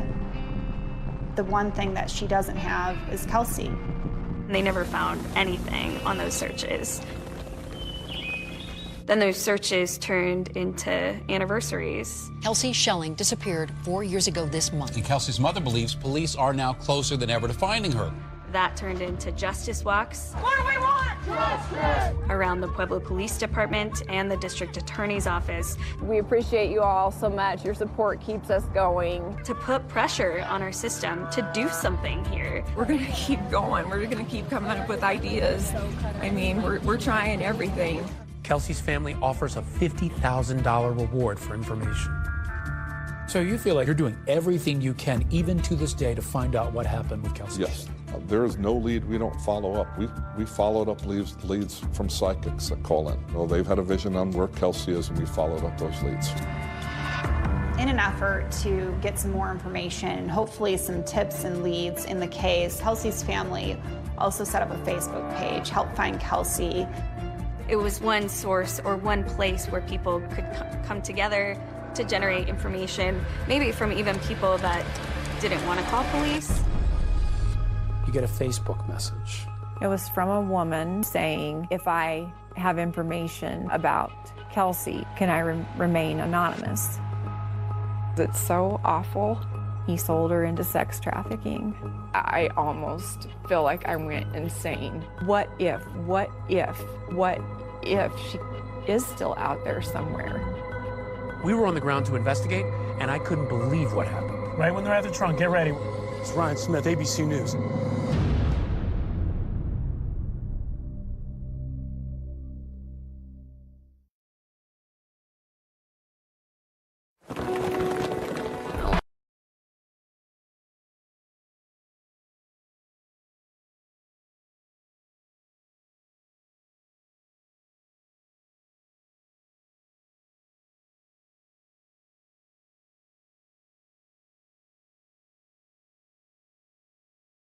Walmart, and she parks her car there. The car sat there overnight. This unknown man is seen walking to Kelsey Schelling's car and is seen driving away with the car. And Kelsey's just gone. Kelsey had taken 3 home pregnancy tests. Now, is she your girlfriend or no? We never were actually in a relationship. The lead suspect stops talking. Can I speak to a lawyer, please? It's a dead end. These are the stories that keep us up at night. But an undercover volunteer befriends him. I had to play the role that I didn't know what was happening, so I was like, oh my gosh, what's going on? Like, what is happening? Okay, they're both rolling now. There's a sting operation. Right when they're at the trunk, get ready. We're about 10 seconds away. Marcus Ryan Smith, ABC News. How you doing? I know that my testimony could potentially help take him down. The anxiety level was high, the tension was high. A witness in the Daunte Lucas trial was found shot to death. Another moment where your jaw hit the floor. When they came and told us the verdict was in, we all were just like, oh my God. Her mother simply won't give up on finding Kelsey.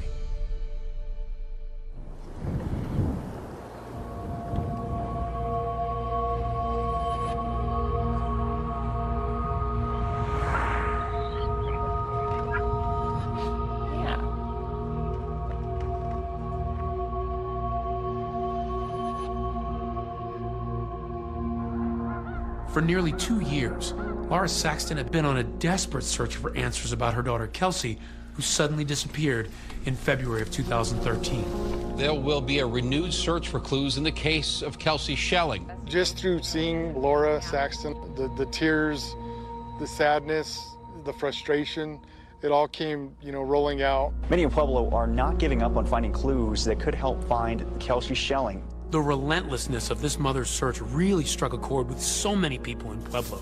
Scores of locals turned out to help Laura search all around the Pueblo area for any trace of Kelsey. Over here on this other hike in 2 more groups. The ride home is always really tough, going home empty-handed, emotionally and physically. Is it hard to keep hope? As far as the hope of actually finding her, that dwindles, every day. But then, in October of 2015, nearly 2 years after Kelsey's disappearance, there's a shocking development. A mysterious message giving Laura hope comes through the Help Find Kelsey Facebook page. That's the page that Laura had set up to gather tips and leads on the case. It was saying, if I have information about Kelsey, can I remain anonymous? When Laura responds, a man emails her saying, "Ma'am, please, your daughter is not dead. She will be back home alive." The man offers a harrowing account of what really happened to Kelsey. He claims that Daunte hired a friend to kill her and says Daunte has no idea she is alive. He thinks she is dead. And that the friend did not kill her. He sold her into sex trafficking. It made me sick. I mean, I could barely function. What if she is still out there somewhere? The emailer says he needs money to help Kelsey escape. $50,000 in cash.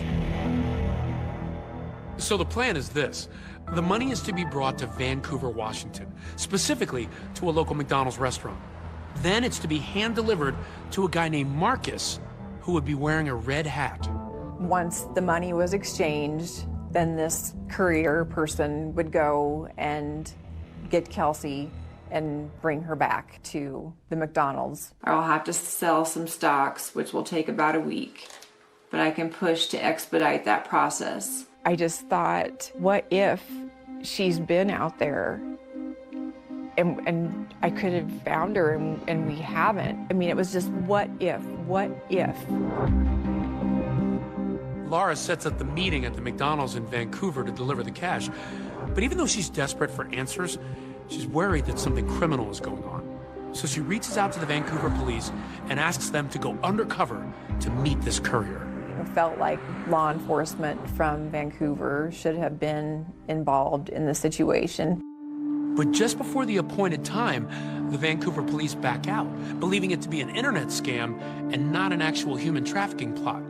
But 2020 had the McDonald's under surveillance to see if anyone would show up. Our cameras are rolling as a man with a red hat comes in. That's him. He sits quietly, but after no one shows up, he takes off. Okay, he's on move. Cut the engine. Weird, eerie to see that they actually were, going through with this. He's gone. It was just all a matter of trying to get down to the truth of this. As I was investigating this mysterious email, a contact of mine told me about another missing woman's case that proved to be the key to unraveling this mystery. In Portsmouth, Ohio, 1,200 miles away from Colorado, Megan Lancaster, 25 years old, has also suddenly disappeared. Katie Lancaster is on a mission to help find her sister-in-law. She's gone without a trace. We have her car and her wallet. An eerie feeling like there's something, like we're gonna find something. Months go by with no developments. Megan's family organizes searches and sets up a Facebook page to publicize the case. And then out of surprise, a red hat. What if he really does have her and I can bring her home? You should stick with the crew, behind the camera, with the crew. To unravel just what's going on with this mystery, Katie agreed to work with 2020 to set up a sting operation. Katie and I are going to be in one vehicle. Just like Laura did 2 weeks earlier, she arranges a meeting to drop off the money in Vancouver at that McDonald's. There are booths over here. Katie, you said this morning that they sent you a text message. They will be sending Marcus. Okay, they're both rolling now. I would be going to this rendezvous with Katie, but wearing a hidden camera. As we walk into the McDonald's at the appointed meet time, we quickly spot Marcus, the man in the red hat, and walk over to him. Katie was instructed not to ask any questions, so I told Marcus, hey, the money is in the trunk of a car parked outside. Right when they're at the trunk, get ready. We're about 10 seconds away. Meanwhile, I was waiting outside with our camera team and a security guard in case this thing went sideways. Okay, let's get ready. As they head out to the parking lot, before the trunk is opened, I walk over to Marcus. I want to get some answers. Marcus, Ryan Smith, ABC News. How you doing? Pretty good. Good. Why'd you come here to take $25,000 from Katie? I don't know. You don't know why you're here to take $25,000 from Katie? Nope. What are you here for? Oh, to collect some money. You see, Marcus claims he was suckered too, lured online into a supposed jewelry venture. He says he was supposed to pick up the money and then wire it to someone he's never met. So a random guy tells you to go to McDonald's twice in less than 2 weeks to meet people to pick up money, and you don't think anything of it? I didn't think none of it. We were told that you were going to deliver Megan to Katie today. Is that true? I have no idea about no Megan or no kidnapping or anything like that. This would be a scheme to extort money from families who have family members that are missing. I didn't know nothing of this. I had no clue anybody was supposed to be exchanging nothing for a human being. If I did know, I would not have been involved in this situation. So you've been here twice, coming to pick up money at a McDonald's. Your name is attached to this. Just feel shaky inside. I had no clue. It's important that you be real honest with me. Yeah, I'm real honest.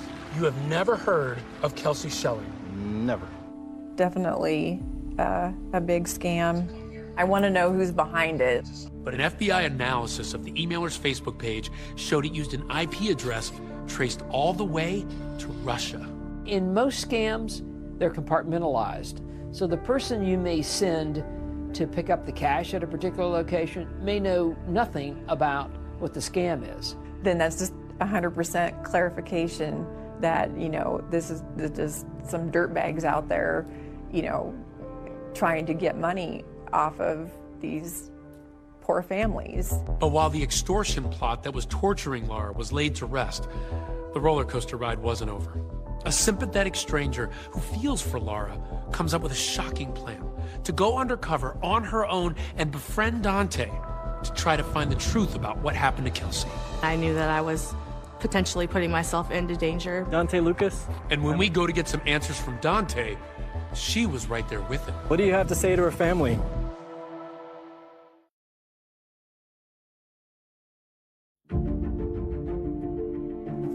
Even though Laura Saxton lives hundreds of miles away from Pueblo, Colorado, the news about her years-long crusade to find her missing daughter continued to resonate with folks living there.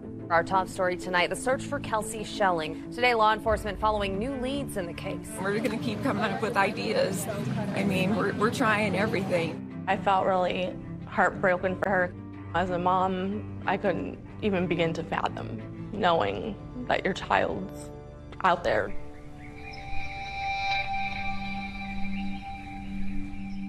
It's spring of 2016 when Lauren Shore, a single mom living near Pueblo, says Laura's story inspired her to hatch an audacious plan of her own. Make Facebook friends with Daunte Lucas, gain his trust, and meet up with him in real life, and just maybe help solve the mystery of what happened to Kelsey. Definitely was nerve-wracking, but I felt like I could do it. So I had messaged him on Facebook, and I told him that I was looking to meet new friends. He responded fairly quickly, within, I say, a couple of hours.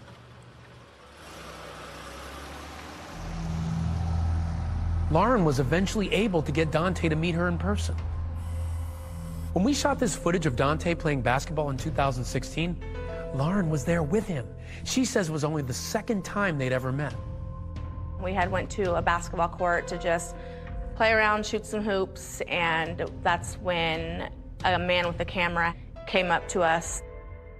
Daunte Lucas, I'm with ABC News 2020. The family of Kelsey says you're responsible for her disappearance. Is that true?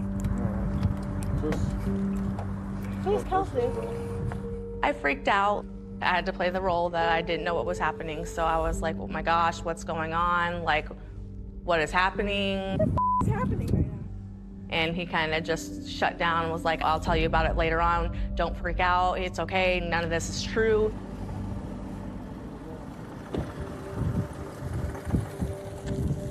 As the weeks go by, Lauren says she's able to develop a close relationship with Daunte.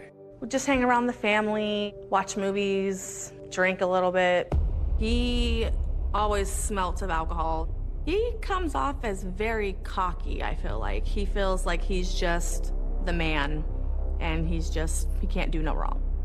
Just as she'd planned, Lauren says she got Daunte to open up, to trust her enough. The time finally seemed right to ask him about Kelsey. There was only a certain amount of period of time that he would talk about it. 1 minute, he had no involvement, he had nothing to do with it, and then he would just shut down and start crying hysterically and get really upset. But Lauren says something very unexpected happened with Daunte. Her undercover relationship with him blossomed into romance.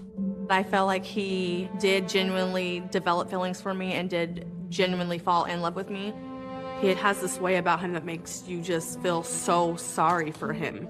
In the back of my mind, I always kept that he is potentially a murderer. Lauren says her relationship with Daunte continued for about a year, but then something happened. There was an incident outside his house that made her realize she was in way over her head. He's like, I want you to marry me. And he showed me the ring, I took the ring. At that point, I was kind of like done, because I didn't want to get in any deeper than I had already gotten into. Despite all the efforts of this clandestine girlfriend, her work doesn't seem to be paying off, and the clock just keeps ticking for Laura Saxton. She's not any closer to knowing the truth about what happened to Kelsey. I wasn't happy at all with how things were going, and I mean, that's one big reason why I wanted to do the first story with you guys. Was I was hoping that that would somehow bring something out into the light. Tonight on 2020, when do you stop looking for a pregnant daughter who's vanished?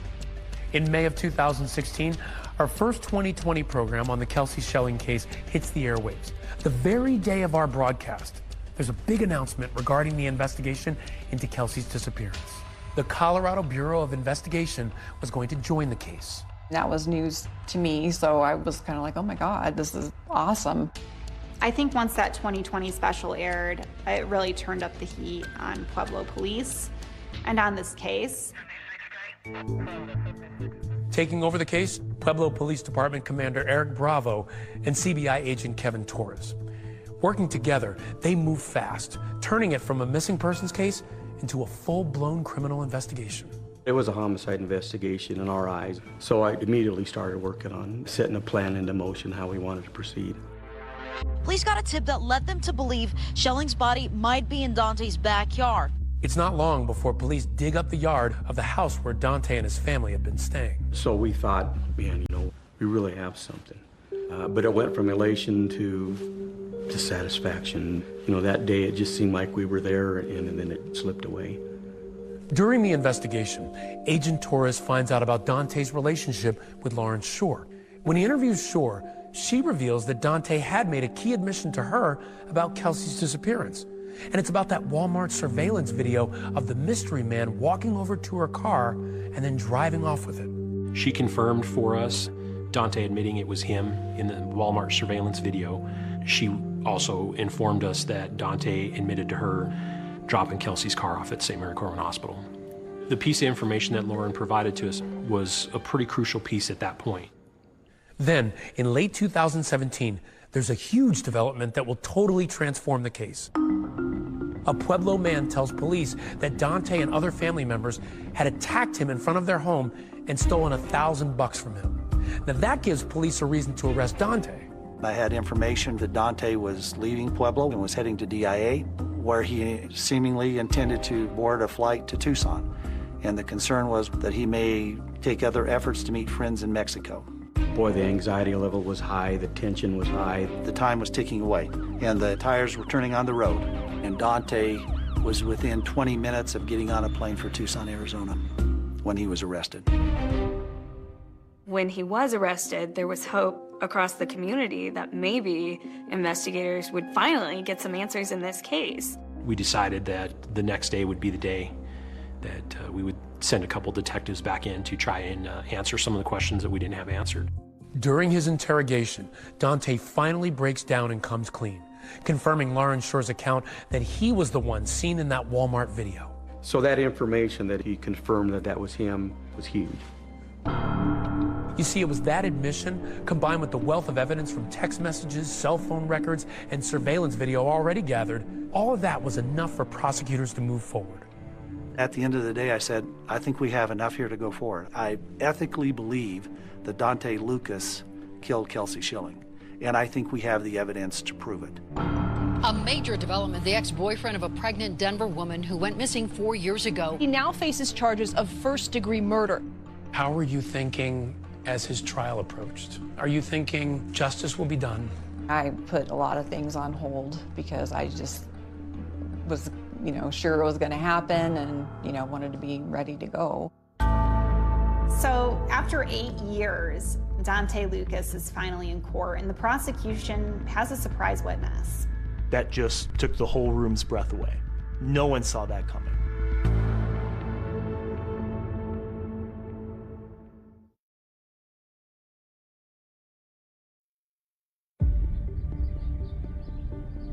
This story became such a big deal here in Pueblo because people want answers and they haven't gotten any for 8 years. Dante Lucas, the Pueblo man accused of murdering his pregnant ex-girlfriend Kelsey Schilling nearly 8 years ago, is headed to trial tomorrow. Did I think it was going to be a tough case? Absolutely. And we well may not win it. But I owe it to the family, I think I owe it to Kelsey, to go forward and try this case. KRDO News Channel 13's Dan Beatty has been following this case and the trial for more than 2 years. I was anticipating there to just be a mad rush of reporters who were going to try to get into the courtroom. I was very worried that I might not even get a seat. You could feel the anticipation. When I saw Laura Saxton walk into the judicial building, you could tell this was a day she's been waiting for a long time. Denver 7's Liz Gilardi in Pueblo today for opening statements. Liz, you have been with this case every step of the way now for all these years. The prosecution simply started out and they said, this is not a missing persons case. This is a homicide case. The case that the prosecution was making right off the jump was, one, they were going to prove through text messages and surveillance video that Dante Lucas has to be the one responsible for Kelsey Schilling's death. These were two people in a relationship. Kelsey Schilling became pregnant. Dante Lucas didn't want to have a baby. And he made sure that didn't happen. I know that she had mentioned Kelsey Schelling's Chevy Cruze. The prosecution said this car tells a story, and they told the jurors that you will see Daunte Lucas moving this car around Pueblo in the days after she went missing. The idea that someone can essentially disappear without a trace, I think, is kind of a counterintuitive thought for people to have. Prosecutors think there's enough evidence to convict Lucas even without a body, but the defense disagrees. In the opening statements, the defense said this is a missing persons case. This has always been a missing persons case. They said there's no body, there's no evidence. Why should you believe that Daunte Lucas killed her? They do not have a crime scene. They do not have a murder weapon. Today, the jury got a detailed look at some of the text messages exchanged between them.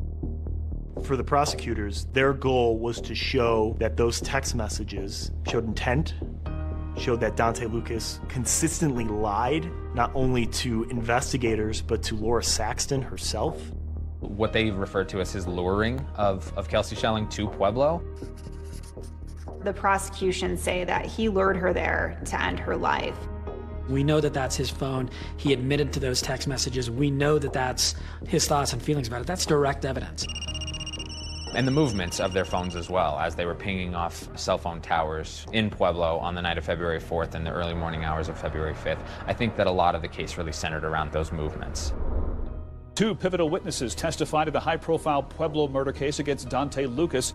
First witness was Laura Saxton, and we were not expecting Laura Saxton to be the first one to take the stand. She didn't break down, but you can tell she's hurting. There's a lot of pain behind her voice. I think that was really powerful for the jury to see. Her mom spoke to the fact that she absolutely wanted this baby. Prosecutors today painted Kelsey Schelling as an excited mother-to-be, desperate to make it work with her boyfriend. It didn't take long for the prosecutors to swing for the fences, calling some pretty shocking witnesses to the stand. Ryan Rivera is a former Pueblo County inmate who considered himself to be a friend of Daunte Lucas. And when he took the stand, he said that Daunte Lucas told him that they're never going to find Kelsey Schelling's body. That just took the whole room's breath away. Ryan Rivera, he was the only person who came forward over the duration of this trial that really said, Daunte told me he did this. I wasn't in the courtroom, but well, jailhouse snitch on its face is just not credible. I mean, that's the assumption that we believe jurors have, and it's the assumption we have as defense lawyers. Why would this person do it? What's the benefit? What's the motive? There was no deals made about charges he would get to plead to, time he would get to serve. There was no deals like that. There were a lot of names on the prosecutor's list that I was shocked by, but Sarah Lucas certainly topped that list. When you saw that Sarah Lucas was on the prosecution's side, everyone wondered, what is she going to say? The one important thing that I've kind of mentioned, she confirmed that Daunte was the last person left alone with Kelsey. The prosecution painted a picture of a troubled relationship. Some of Kelsey's close friends testified. They pointed toward elements of domestic abuse in Kelsey and Daunte's relationship. Something worth pointing out was the prosecution and even the defense made it clear that Daunte was using Kelsey for a number of things. For her money, Daunte used Kelsey for her apartment in Denver, and Daunte used Kelsey for her car. And his argument was, she lets me do it. The defense pushed the narrative that Kelsey Schelling popped pills, was an addict, that Kelsey, when she left Daunte Lucas at the Southside Walmart here in Pueblo, that she was going to meet up with a drug dealer. There's no single person, other than the defendant in 2017, who's saying that she was into drugs and that she was a party girl. You didn't have the forensic evidence. It seemed like you were really relying on circumstantial evidence and the evidence of snitches and these other witnesses. That's pretty straightforward. Either you believe them or you don't. The witness list yields more surprises. The ones who make it to court. I know that my testimony could potentially help take him down. and the ones who didn't. Witness 31-year-old Roxanne Martinez was found shot to death. That was a completely unforeseen development in this case.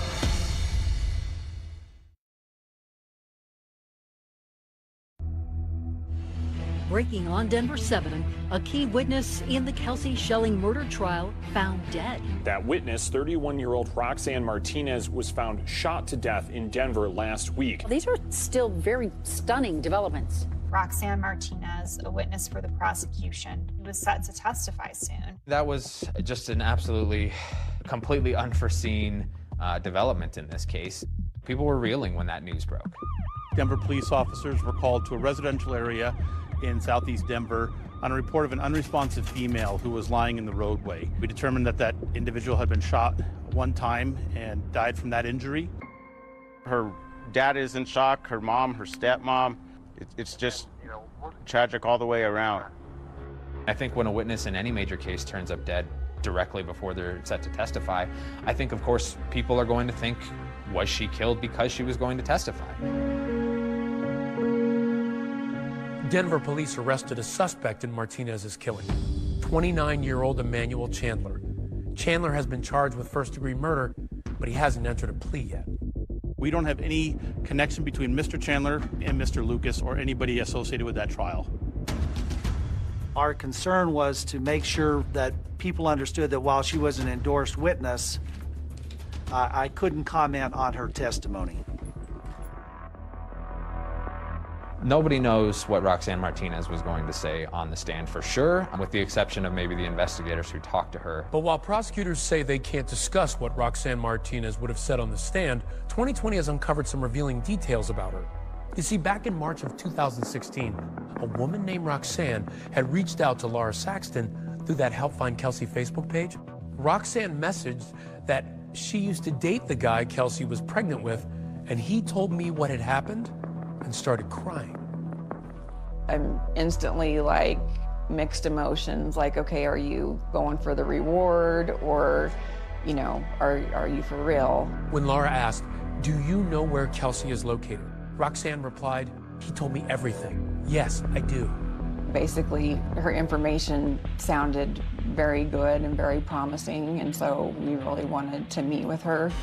This mysterious woman agreed to meet Laura and her husband at a Mexican restaurant in Denver.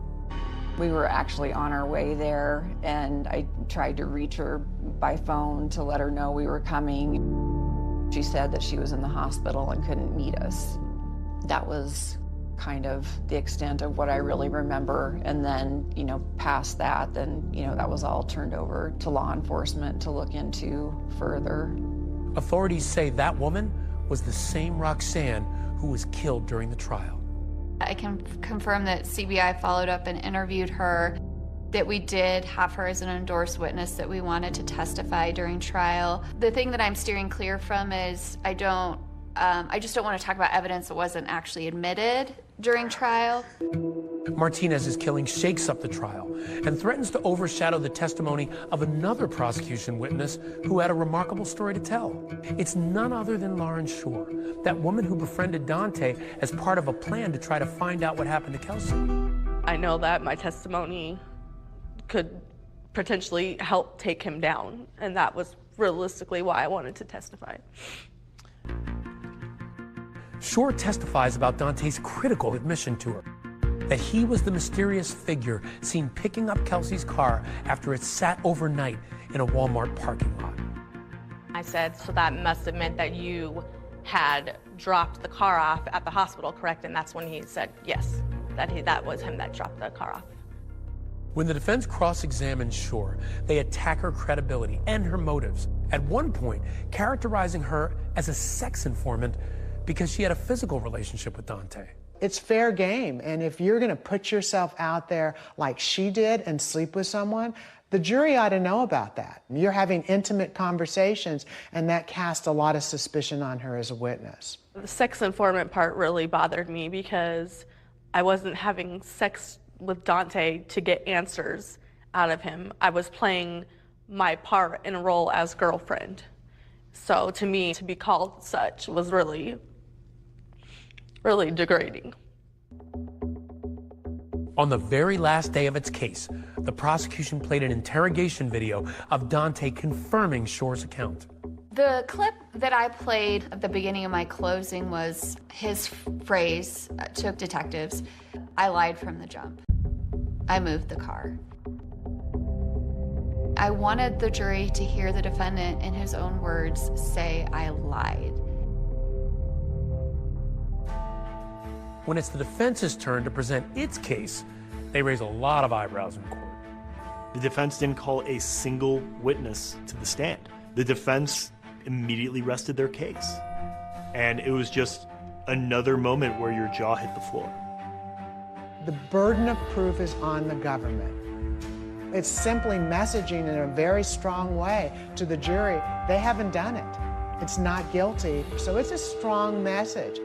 There was just really not a lot of hard forensic evidence to go off of. So as far as, what evidence they put forth to court that was irrefutable, that Daunte Lucas killed Kelsey Schelling, I never saw that.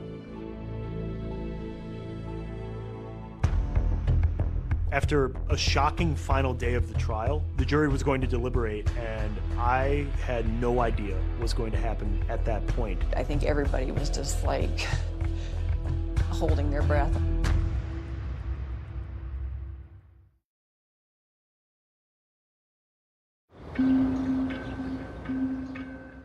Prosecution and defense have given closing arguments. The jury is now deliberating.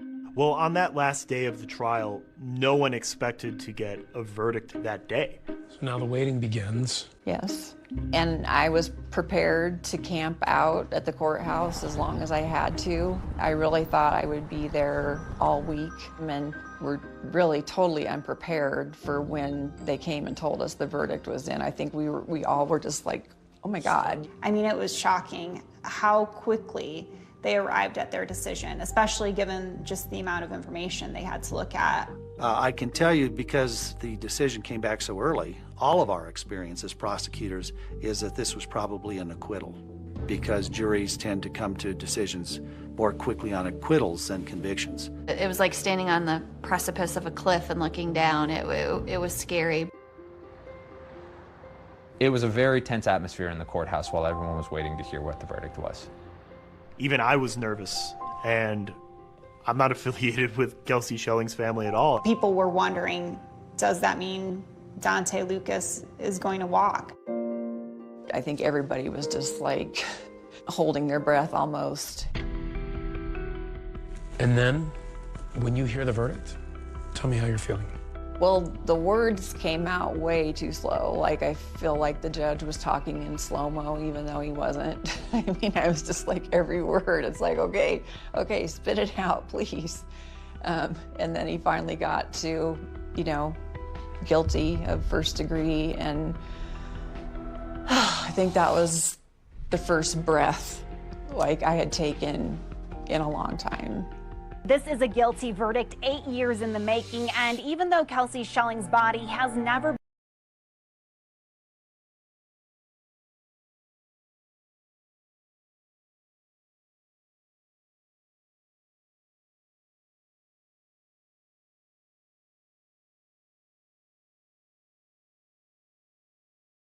Than 3 hours to find Daunte Lucas guilty of first-degree murder.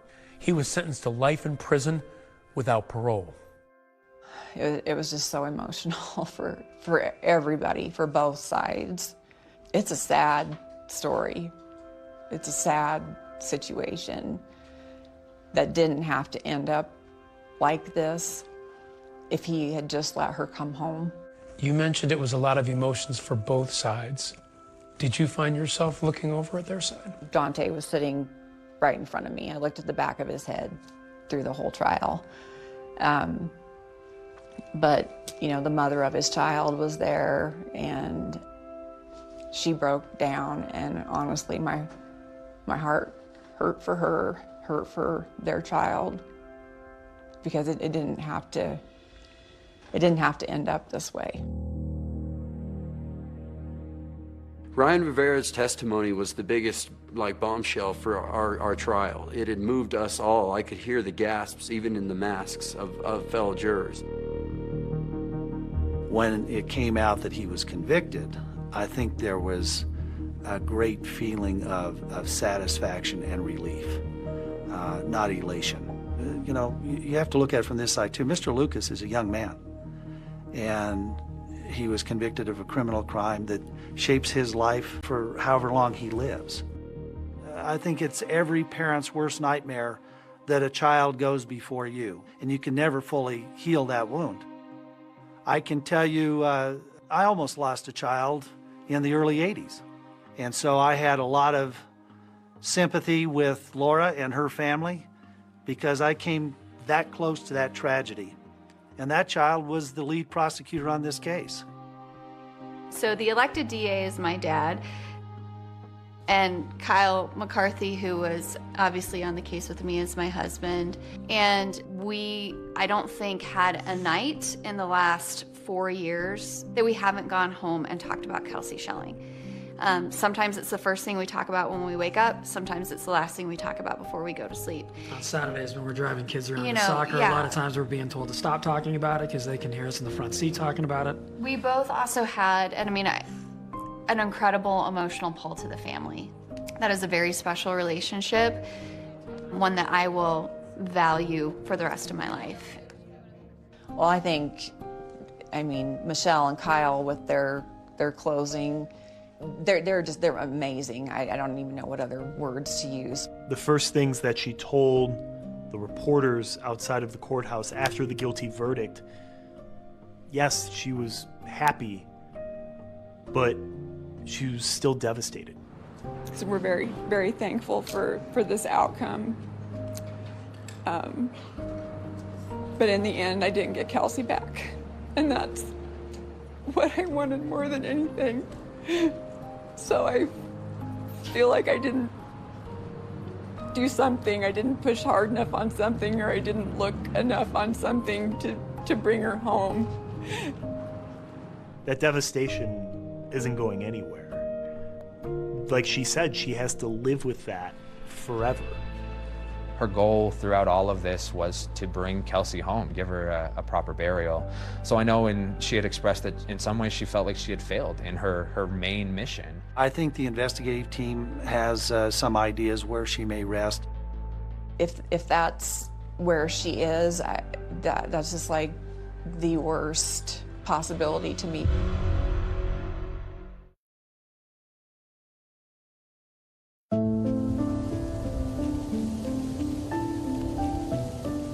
That very first day that we met in September of 2016. I'll never forget it like it was yesterday, and it was just a special bond that we formed. Kelsey's mom just battled and battled and battled. 8 years, I was hoping that it would never take this long. I grabbed my mother very tight and held her very close. I was holding on to my dad's hands. Since the trial's over, it's because and Kelsey still hasn't been found, but I've just felt very empty this past week. Doesn't feel final because we still don't know where Kelsey is, and we still don't know exactly what happened. It turns out that prosecutors did present troubling evidence from the night Kelsey disappeared. That evidence provided a possible explanation to where her body could be. We received information from the Pueblo landfill that there was some video evidence of a vehicle being there. You couldn't see what kind of vehicle. You couldn't tell who was in the car. Their lock to their front gate into the dump had been tampered with. Well, it caught my attention when I grabbed the lock on my hand, and I said, well, somebody tried to get in here overnight.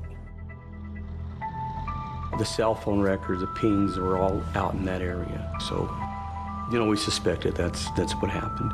If you heard the testimony of the landfill expert, it would be next to impossible to just find a body just by conducting a search of the landfill. Who wants that for their child to be the final resting place? No one. We want to bring her justice and bring her home with us, her and Kadri both. Kadri, that was the name that she was going to give the child. I'm never going to recover without getting her back, and so I still have nowhere to go to take her flowers, to go sit and talk with her, take her balloons on her birthday, go to see her on the holidays. Hi, Cal. Hi, Coco Bean. How do you want her to be remembered? A little girl with a really big heart, a really big smile, a really big laugh, beautiful eyes, silly. She was so silly. I miss being silly with her. I miss all the things that we didn't get to do together.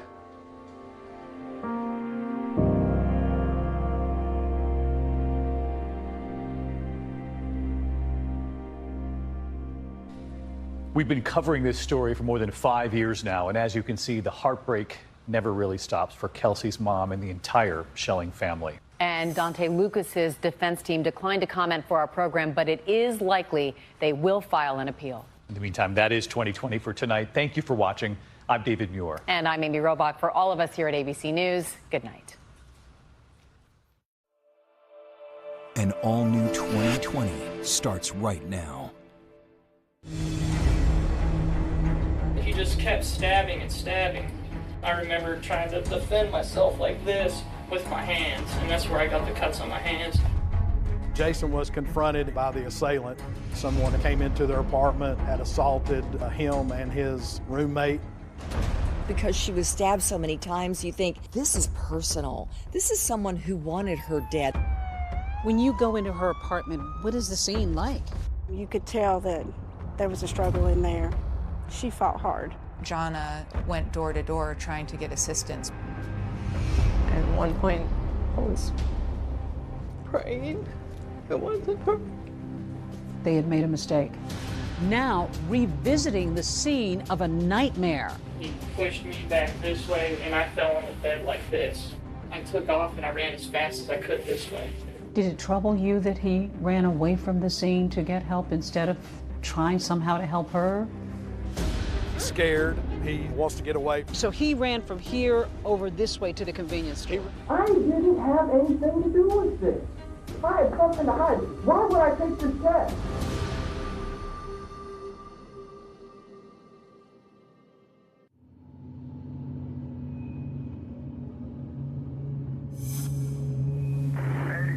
I believe that's next to Warren House, if I'm not mistaken. I'm Officer Dinah Kidd. I work for the Knox County Sheriff's Department. It was around 4:15 a.m. on the night of December 6th. It was real windy that night. We didn't have a lot of calls coming in. We felt like we were wrapping up our night because it was only a couple more hours till we'd get off. 8791. And then we get the dispatch call that says there's a young man that had ran to the Weigels. 1080 with the victim just occurred at Weigels, 328 North Cedar Bluff. Time, stand by for update. It's early morning in December when the clerk inside this convenience store gets a startling visitor. A young man who's bloody, pleading for help. He's barefoot and appears to have been seriously injured. Knox County 911. Hey, yes, with the Weigels number at Cedar Bluff Road. Mm-hmm. There's a man that just walked in the store. He's heavily bloodied. Looks like he's been in a fight. A gentleman had called in from the Weigels on Cedar Bluff and stated that he had been attacked. When he ran up to the Weigels, he had blood all over his clothing as he entered into the gas station. He had a stab wound to his face. He had cuts on his hands. He was stabbed in the chest. So he did have obvious signs of trauma on his body. Does he need an ambulance? Yeah, that's what he said. Okay, can I talk to him, please? Sure, he wants to talk. All right, what's your name? Jason Amami.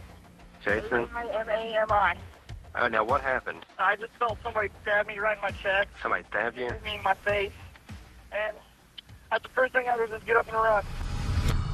He'd heard some noise. He came outside. He came out into the hallway, and he had seen someone in the hallway, which then came to him and attacked him. He eventually got away from the attacker, and Jason had ran out the door. He had on clothing that he was sleeping in, which was just a pair of shorts. He had left so abruptly that he didn't even take time to get his glasses or his shoes before leaving the apartment. He just ran out as quickly as possible to flee and get help. And while Jason Amami tells the clerk that he was able to get away, shockingly, he says he wasn't alone in that apartment. His roommate's still in there. Apparently somebody broke into his house. Is his roommate okay? He doesn't know. Is he okay? She was screaming very loud. Now, where's your address at? Redora Road. Redora? R-H-O-D-O-R-A. R-H-O? Park Apartment.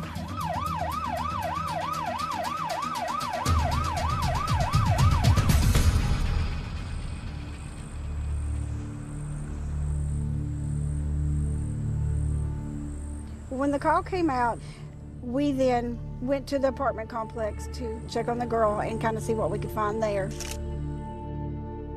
21-year-old Jonna Berry is barely clinging to life. They found Jonna laying just inside an entranceway. She was face down and had multiple wounds to her body.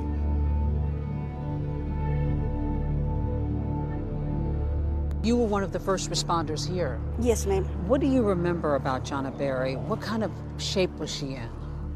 She was not in good shape. As soon as you opened the door, she was laying in the corridor at the bottom of the steps. Her apartment was at the top of the steps, and she was covered in blood. That it was her hair. She's got beautiful blonde hair, and it stuck with me because at the time I thought she might have red hair because there was so much blood. Just kind of moaning, making a few sounds, but was unable to talk due to her injuries. She did have a very large wound on her neck. She also had multiple stab wounds across her body. Over 25 wounds to her body. It was very obvious that Jonna had been in a fight for her life and that it was a very violent struggle. For me, it was one of the worst crime scenes that I have been involved in since being in law enforcement.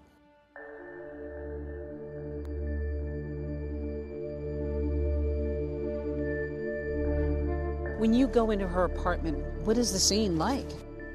When we go up the steps and go into the apartment looking for the suspect or anybody else that's injured, the knife was in the floor, and it had blood on it, hair on it, and it was bent.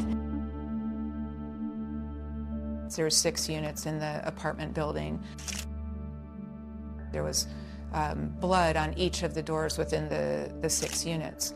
And we could tell from that Jonna was the person who went door to door trying to get assistance. It's 4 o'clock in the morning. It's not the middle of the night, per se. One individual thought someone was breaking into his apartment. We called 911. Knox County 911. Yeah, we hear a lot of noise outside my apartment. There was a lot of banging on the doors right downstairs. Now I hear some sort of yelling. I don't know what it is. Someone else. He looked out his peephole of his door. Do you see anybody outside? I look out the peephole. What's your name? Just hang up on me. He didn't see anyone. It's because Jonna was crumpled on the ground below that peephole. Absolutely heartbreaking. Unfortunately, the call dropped and there was no other activity. Everything we have for Brandon Park Apartment. Once the residence was cleared and we noticed there's no one else injured in the apartment, we go back down the stairs. I go back to her. So I leaned down and was talking to her, asking her if she knew who done this, if she knew where they went. I was just asking her all kinds of questions, try to help us find out who done this and what had happened. She would move around a little bit, but she couldn't answer me. So by this time, I just kind of held her hand and waited on EMS to arrive.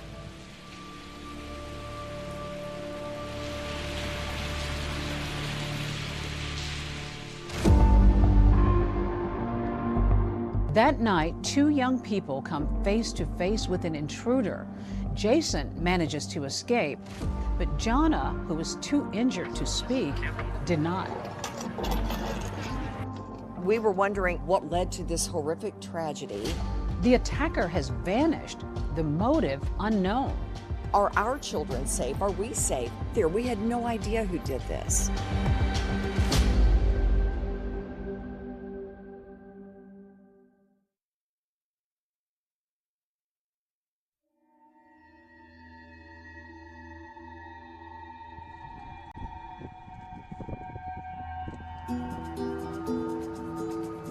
Police launch a full-scale manhunt across the Knoxville community. Inside that foyer, Jonna Berry is still alive, brutally wounded, and struggling to hold on. I just held her hand and waited on EMS to arrive. I remember distinctly that it was raining when I got to the scene. Jonna dies in the ambulance, her fight ending before she ever reaches the hospital. What do you think that may have meant to her or to you to even just be there to comfort her? I hope it helped her, and to me it would mean a lot if that was my child there.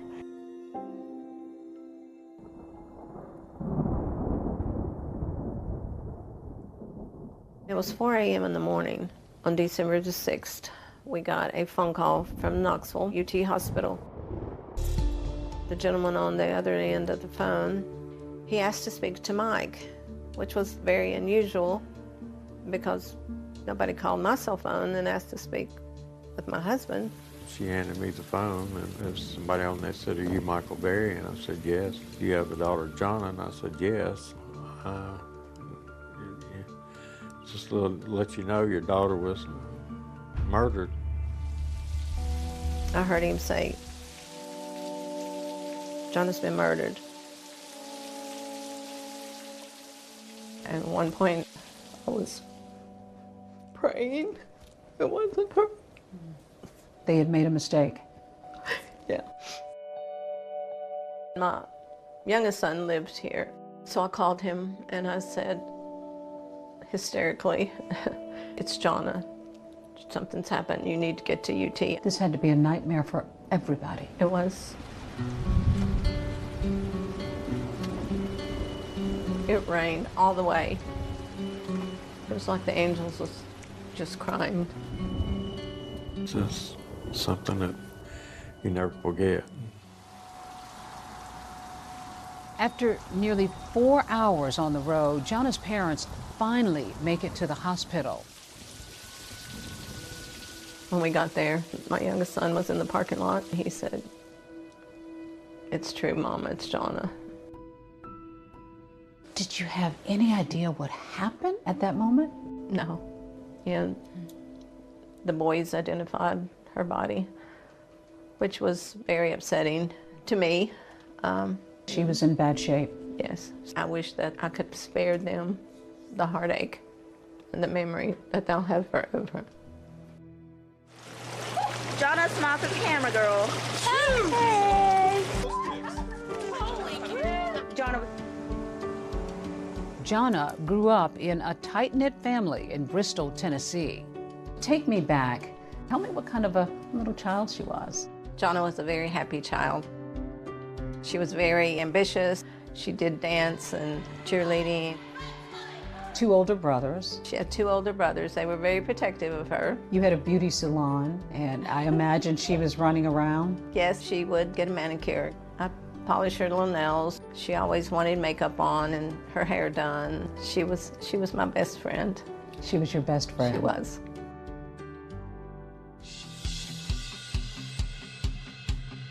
After high school, Jonna heads off to East Tennessee State University, where she gets a degree in child psychology. What was it that she aspired to? What were her aspirations? She wanted to devote her life to children. She wanted to help them in any way she could.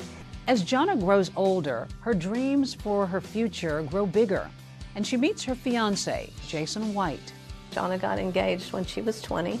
Kind of young. It was young, but she knew what she wanted and she worked hard to get it. Jonna loves children, and that passion leads her to Knoxville, where she begins working toward a master's degree in child psychology. Most here consider this a safe slice of America, next to the Tennessee River. About 35 miles away, you'll find Dollywood, nestled in the Great Smoky Mountains.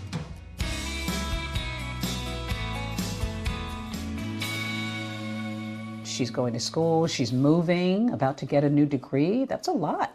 But she was so ambitious. She was constantly on the move. How does she go about finding a place to live? She was in the process of looking for an apartment, but we hadn't found the exact thing, so she stayed with a friend from college. She rented a bedroom. That friend was Jana's roommate, Jason Amami. I'd known Jason for a couple of years prior when she was in college. He was somebody you were familiar with? Yeah, we knew him, and he was a good friend. It was just a temporary thing. Were you at all questioning or concerned about Jason Amami? Jason was stabbed also, but Jana's brothers and her dad wondered why Jason didn't help her. And police have their own questions.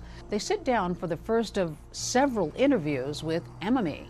He was able to explain to us that he woke up in the middle of the night because he heard a scream. Jason knew that Jana did have nightmares, so at first he assumed that she could have just been having a nightmare. But as he got up, he noticed that there was a male figure backing out of Jana's bedroom. Jason was confronted by the assailant. He was stabbed about 6 to 8 times. At that point, Jason didn't hear any more screams for Jana. He wasn't sure if she had escaped the apartment or not. He just ran out as quickly as possible. You have an initial reaction to any attack, and that's going to be fight, flight, freeze. To unravel the mystery of Jana Berry's murder, police zero in on a critical piece of evidence found at the scene. When officers go inside the apartment, they see so much blood, it's everywhere. Then they see a bloody shoe print. A single shoe print soaked in blood. Could this be the clue that unmasks the killer?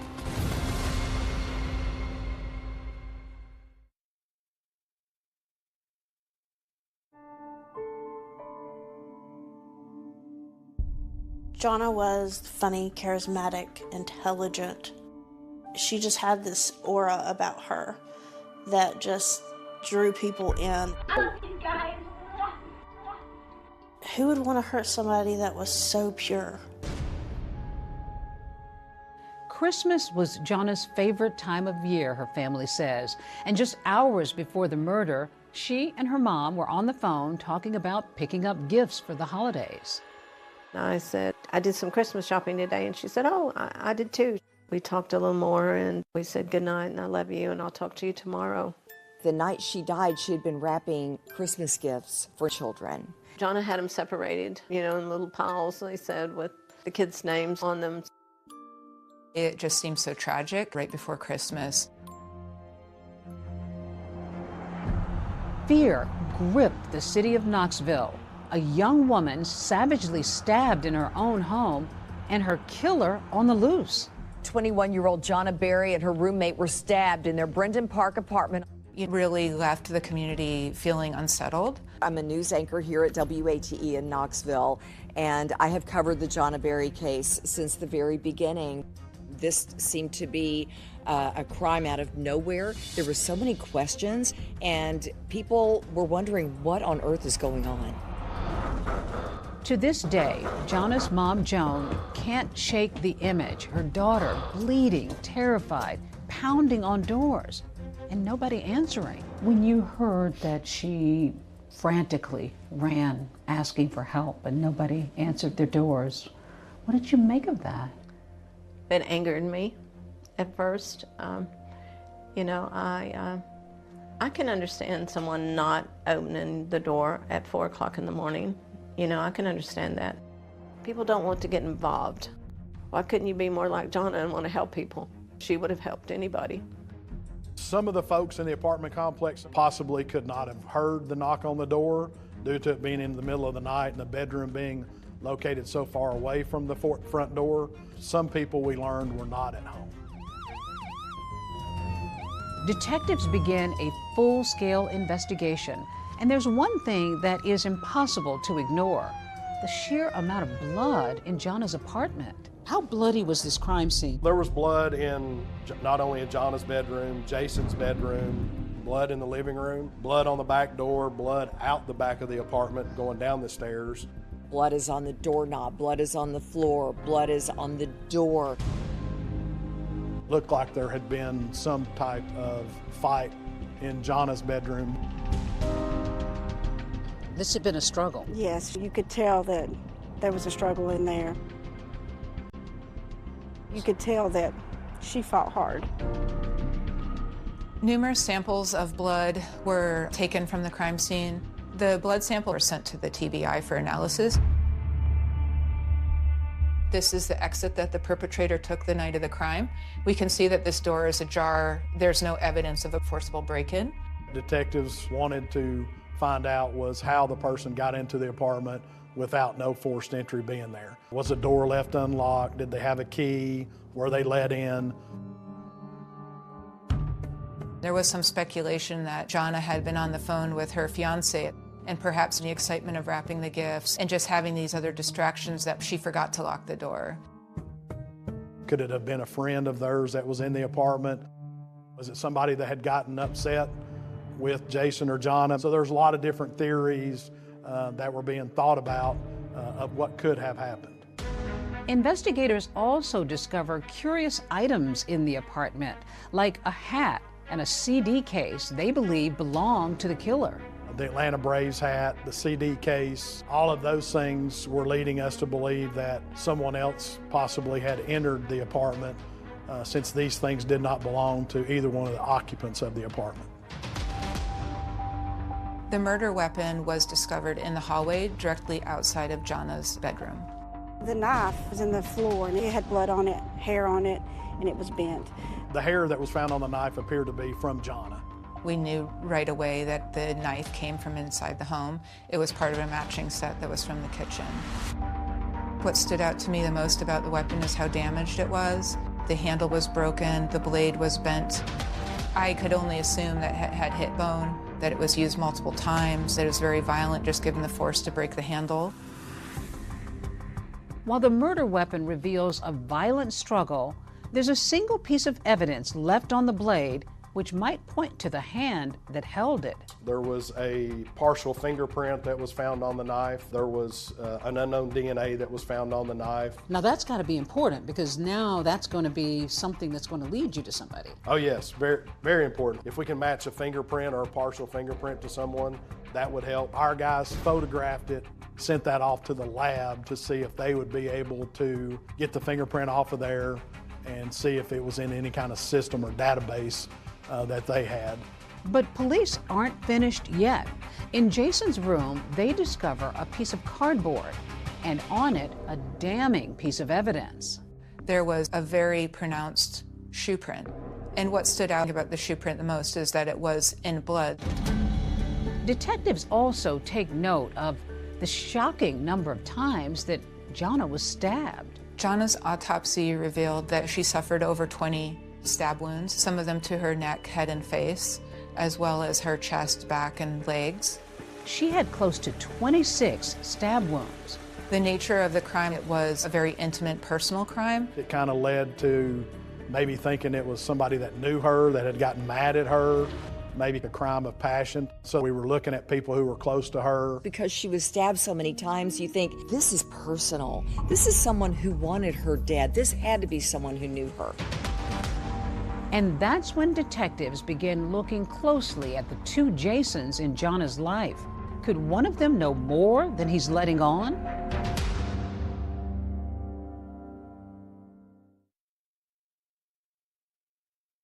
Maybe he was following her. We looked at surveillance video, never did come up with anything from the mall. As far as the hospital goes, that was sort of a dead end. It never produced any kind of information either.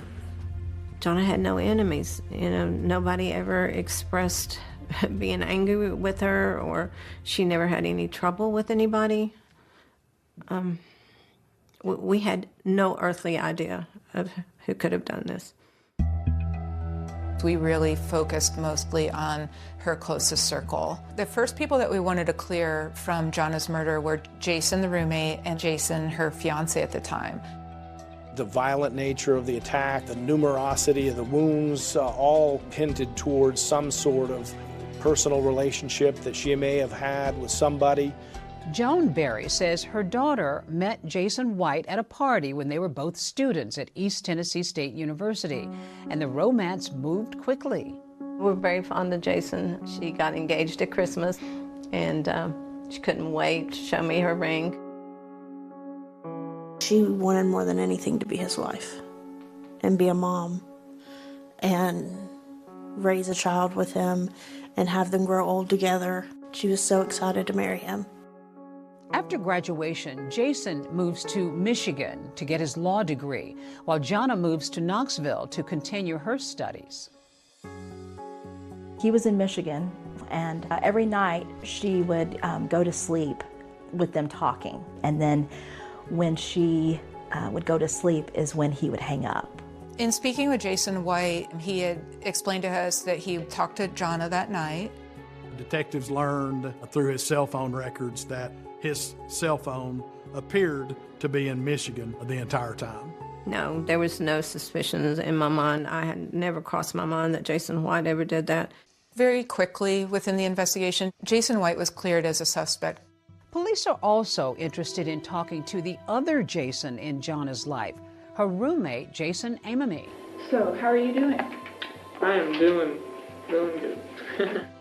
Police interview Jason the day after he gets out of the hospital, where he was treated for wounds to his chest, face, and hands. Once Jonna's fiance was ruled out, all eyes went to her roommate.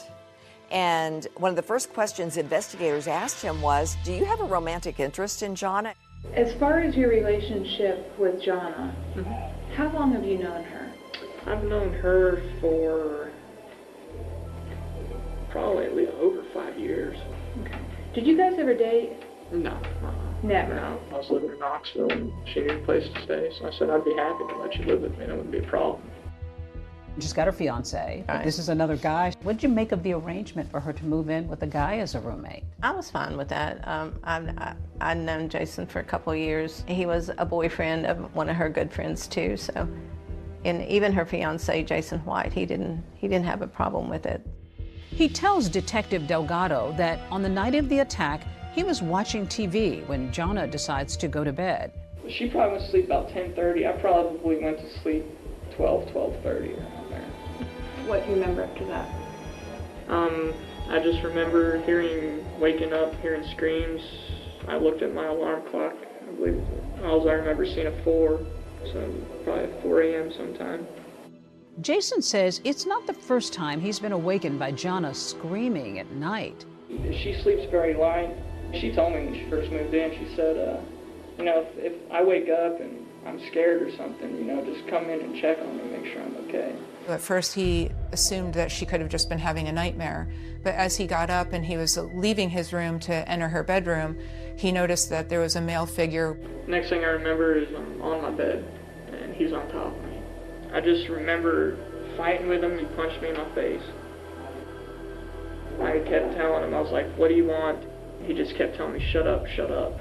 And then I felt a sharp pain right here, and that's when I knew he had a knife. He grabbed the knife to try to get it away from the individual. He kicked the individual in the groin area. The individual went back against the bedroom wall. He saw an opening that he would be able to get out of the bedroom. At that point, he didn't hear any more screams for Jonna. He wasn't sure if she had escaped the apartment or not.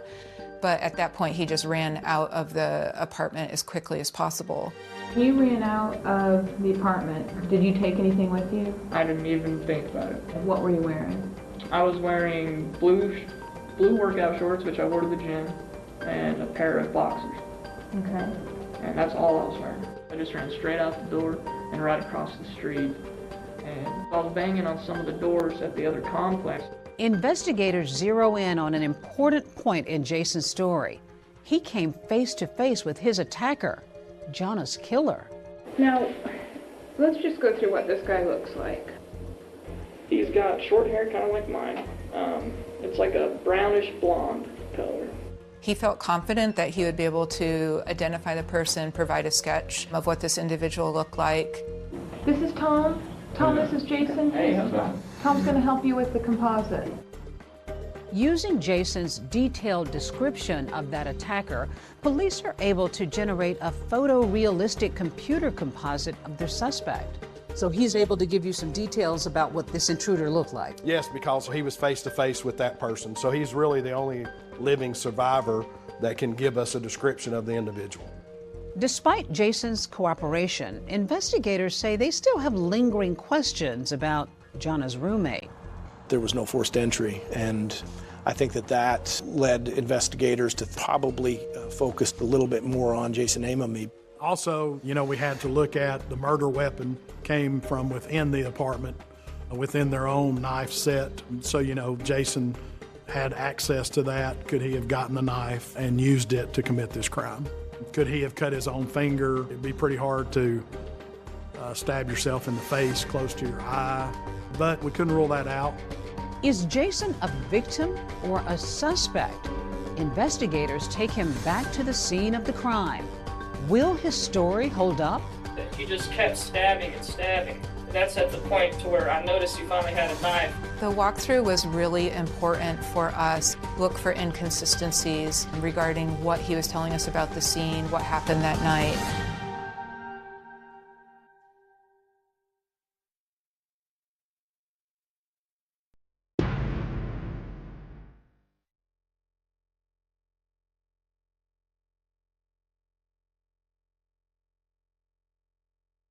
John and I talked about her wedding plans. We looked at several venues. We did purchase the wedding gown, and I'm grateful that Jonna got to experience that in her life. Just days ago, Joan Berry was helping her daughter plan a dream wedding. But after Jana's violent murder, her mom is now planning her daughter's funeral. When we got to the cemetery, it was raining, and Jonna was buried in her engagement ring. She still had some blood around her cuticles and her fingernails. So I cleaned her nails, and that was the last thing I could do for her. She had so many plans for her life, and she was going to live life on her own terms. And that was taken from her, brutally and violently taken from her.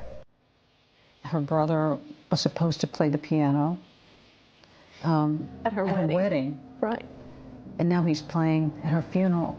How does a family switch gears like that? You don't have no choice. We had no choice. But there's an unexpected guest at the funeral. Just 48 hours after he was released from the hospital, Jana's roommate, Jason Amami, attends the funeral. And so do detectives. There was a lot of chatter about the fact that Jason had run from the scene and leaving Jana there essentially to die. People thought he had to have some kind of role in this because of his actions or inaction. Did it trouble you that he ran away from the scene to get help instead of trying somehow to help her? It did for a while, but now after you have time to process things and really think about it, I thought he was just trying to get out too, because he was attacked. Detectives want an exact picture of what happened inside Jana and Jason's apartment. With his detailed play-by-play, Jason takes them as close as possible to being in that room when the attack happened. Date is December 9th, 2004. Time is 15:59. We had him look around to see if anything was missing, if anything had been stolen or disrupted. There was an Atlanta Braves baseball cap that was found in Jana's bed that was not there before, was not owned by Jana, was not owned by Jason Amami. The partial shoe print on the cardboard, the Atlanta Braves hat, those things were leading us to believe that someone else possibly had entered the apartment. In the sheriff's office video of the walkthrough, you can see that Jason's wounds from the attack are still fresh and visible. Still, he's able to calmly describe the evening's events in great detail. I came home from the gym and the door was locked. Jana sitting right here. The walkthrough was really important for us to watch his body language, listen to him, look for inconsistencies regarding what he was telling us about the scene, what happened that night. He tells police the same story he did in his interview the day of the murder. Jonah went to sleep first. He went to bed around 12:30 and then was awakened around 4 a.m. I heard a scream. I didn't say a word. My door was totally closed to my room. I woke up just from my sleep here, and I remember walking this way. He says he opened his bedroom door, which was closed. He was confronted by someone. And he is right there. And I'm still looking down, and I remember doing this and having him face me and grab me like this. And then he pushed me back this way, and I fell on the bed like this. At first he was confused. He wasn't sure if he was being punched or being stabbed. He just kept stabbing and stabbing. And that's at the point to where I noticed he finally had a knife. I remember trying to defend myself like this with my hands, and that's where I got the cuts on my hands. And Jason described pushing them back towards the wall of the bedroom. That information was corroborated by blood smear on the drywall. Jason says he no longer heard Jonah screaming and didn't know if she had escaped the apartment or not. I took off and I ran as fast as I could this way. He said that when he left the apartment, he had to unlock the front door to get out. And as I ran through here and got the door open, I just ran. I didn't even stop in here. I ran down through here and down these stairs. So Jonah's roommate goes running from this apartment complex. What route did he take?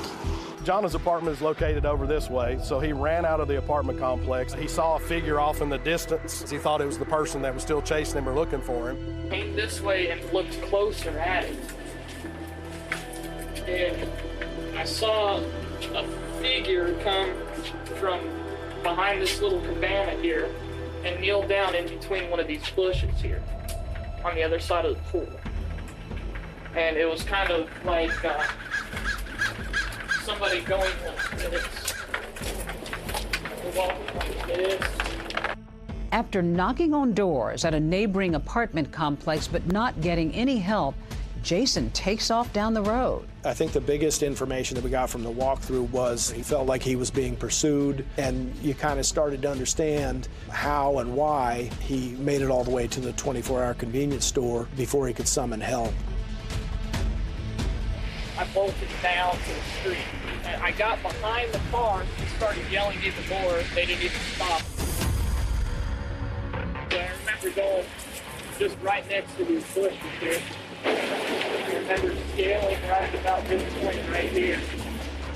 And then when I got to the door here, I looked inside, noticed the clerk. I got to here, told him to get help. After that minute-by-minute account that was consistent with his earlier statements, detectives are now less convinced that Jason could be the killer. But is he telling the full truth? When Jason was confronted by the polygrapher, he became very upset. Turn your chair around, let's talk. Yeah. Your scores were substantial, Paige.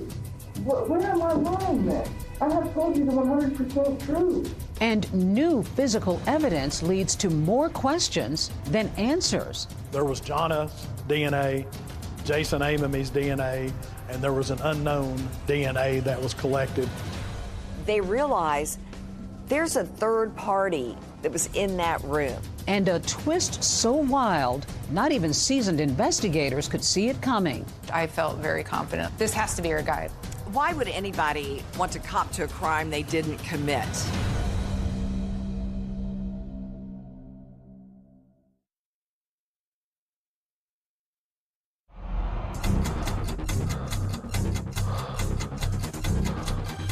Families still looking to track down a murderer tonight, nearly 3 years after their daughter in UT co-ed is killed in her apartment.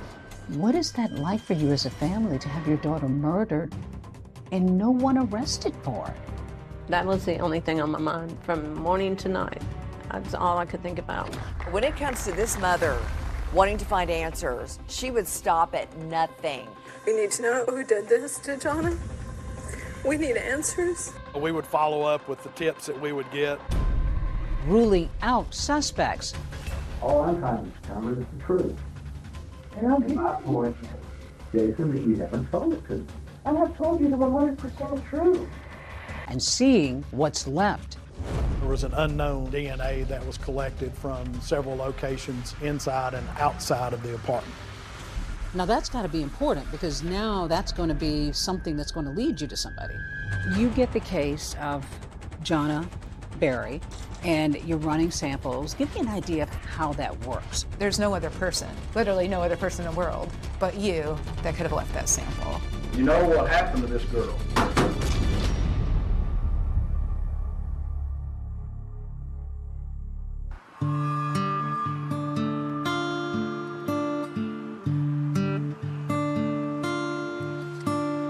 Here in Knoxville, we don't have a murder every day. When something like this happened to Jonna Berry, it kind of shook up the neighborhood. Brendan Park Apartments calls itself a peaceful retreat here in West Knoxville. But one early December morning, that peace was shattered. 21-year-old Jonna Berry had been brutally stabbed in her own apartment. In a million years, I would never have thought that this would have happened to my daughter.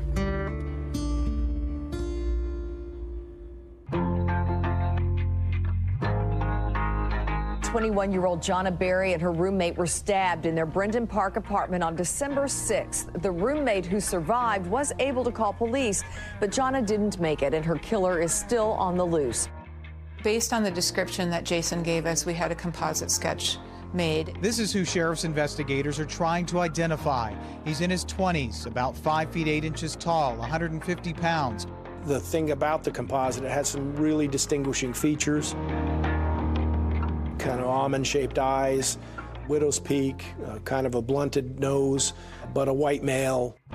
If you think you have information that could help the case, you're asked to call the sheriff's office. Leads were coming in, but leading nowhere. Meanwhile, Jonna's mom turns her grief into frustration. The weeks go by, no arrest. What is that like for you as a family to have your daughter murdered and no one arrested for it? We called every day. We would call the detectives.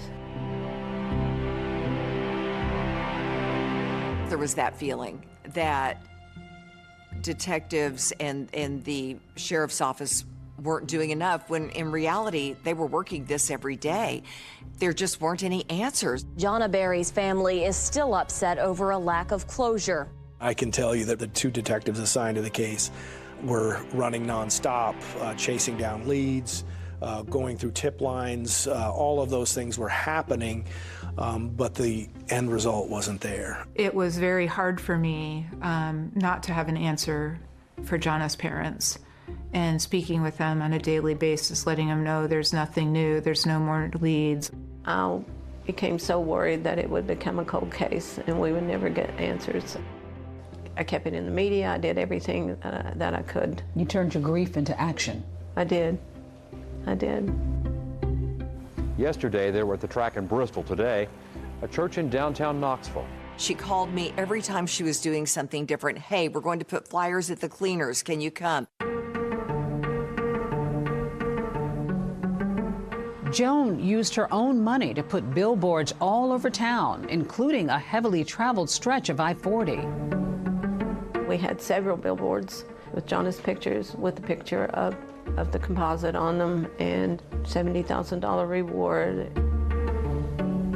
A local grocery store chain had information about seeking help to solve the unsolved murder on their delivery trucks. We handed out flyers. Family and volunteers put flyers on cars in the neighborhoods around through there. I don't think I could ever be as strong as Joan. She wouldn't stop. She digs in and she just goes. That was the only thing on my mind every day, from morning to night. That's all I could think about was who would kill Jonna. While the investigation has made little progress in naming a suspect, things are moving ahead on the forensics front. Inside Jonna's apartment, there was a very pronounced shoe print in blood. We ended up sending off the cardboard that the tread pattern was on, and we got information back from that this tread appeared to be this type shoe, Faded Glory. Most have sold at Walmart. The shoe print ID is the most promising evidence so far, leading detectives to their strongest suspect. We got a tip a few streets over from the apartment complex that an individual had been involved in some crimes, some thefts, and that led us to an individual named Michael Percival. He lived in a trailer park, probably within a few miles of the apartment complex. When we went into the trailer to talk to him, the carpet cleaner was sitting there next to the living room. A carpet cleaner isn't necessarily suspicious in and of itself, but what if somebody was using it to clean up blood tracked in on the bottom of their shoe? Detectives ask Percival if they can look at his shoes. Detective Delgado retrieved the shoes for Michael Percival, and she noticed the tread on those being similar to the tread that were found in the apartment in Jason Amamy's room. She kind of elbowed me and showed me the tread, and we were both kind of like, holy cow, these could really be, you know, the shoes. I saw Captain Hall, and he said, we've got him. He still had the shoes, Kevin. He still had the shoes. Everything looked like it was lining up for us. Michael Percival was the individual responsible for Jonna's death. But does the shoe fit? We can't believe what he's saying. You know, it doesn't make any sense. And there are more questions for Jason Amamy as his patience wears thin. 100%. I have anything to do with this. Calm down. I'm getting out of here. I ain't getting out of here. Calm down. I feel like a suspect.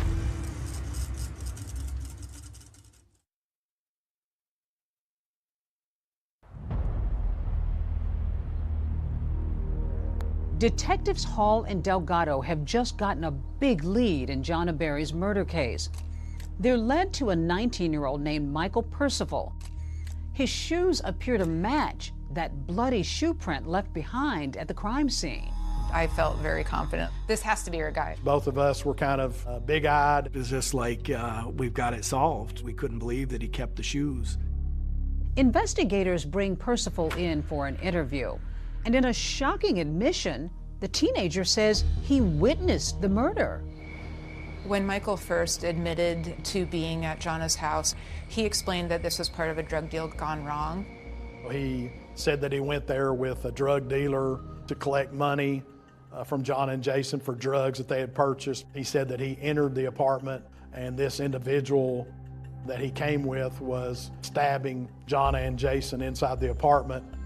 But as detectives keep questioning him, they say his story just isn't adding up.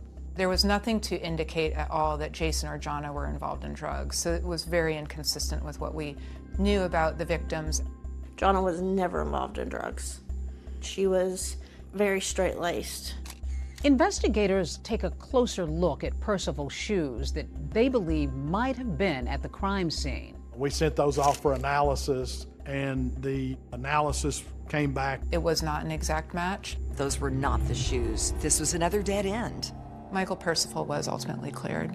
Why would anybody want to cop to a crime they didn't commit? We learned through the investigation that Michael Percival liked attention. Now, back at square one, investigators are re-examining the case. There's this one person detectives keep coming back to, and it's Jonna's roommate, Jason Amamy.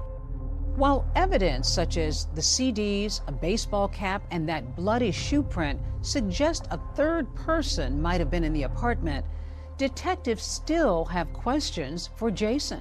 We wanted to 100% make sure that Jason wasn't involved in this in any way. Even if there was another person involved, that he didn't let them in. So police ask him to take a polygraph test. He agrees, and the test is videotaped. Are you ready to take the test? Sure. All right. If you would, let me pick up my sweatshirt. Yeah, if you would. One of the main reasons that we asked Jason to take a polygraph is just simply to see like how cooperative he would be with it. Do you know for sure who caused the death of John Berry? No. Did you have prior knowledge that the person who stabbed Johnny would be at your apartment that night? No. But then things take a sudden turn in the interview room when the polygrapher begins to interrogate Jason. Jason, I want you to listen to me. Yeah. You know, I think you're a smart boy, but you did a part on that test. Did I really? You really did. Turn your chair around. Let's talk. Yeah. Why do you think you failed the test? I don't know. I was 100% truthful. The polygrapher basically started interviewing Jason Amemy and accusing him of being the killer. But I've been doing this for a long time, and there's something that you have not told me. Did you stab that girl? No, I did not stab her at all. Did you get just angry, perhaps, over something that she said or something that happened there? Never. And you just lashed out? Never. All I'm trying to determine is the truth. And I'm And my point is, Jason, that you haven't told it to me. Where am I lying then? I have told you the 100% truth. It was the first time we really saw Jason react emotionally, in the sense you could tell he was very angered and offended by the question. Are you saying I did it? I'm saying it certainly looks like it. It was confrontational. The polygrapher was not just asking questions, but was essentially involved in a heated interrogation. 100%. I didn't have anything to do with this. I don't care what that box says. I voluntarily took this. If I had something to hide, why would I take this test? Why would I do this? Why would I do this? Calm down. I'm getting mad here. I ain't You getting don't need to get upset. mad. Calm down. I feel like a suspect Calm now. down. Calm down. He's very, very upset. It took a little bit to get him calmed down. Police are reviewing Jason's test results when they discover there's an error. The polygrapher said that he failed the test. When we had two other polygraphers look at the results, they basically said that he passed the test. Besides passing the polygraph, detectives also aren't able to link that bloody shoe print or partial fingerprint on the knife to Jason, so he's ultimately cleared. Jason was originally from Colorado, and shortly after, he relocated back to Colorado. Michael and I traveled to Colorado and visited with him. He answered our questions and had time for us, and I'm sure this has affected Jason's life too. Jason has not only suffered the trauma of the attack, but he's also facing public scrutiny and innuendo. Jason was a good kid who got caught up in this and the circumstances of it and made a decision of flight that was involuntary, and took a lot of heat and a lot of flack for that, and has.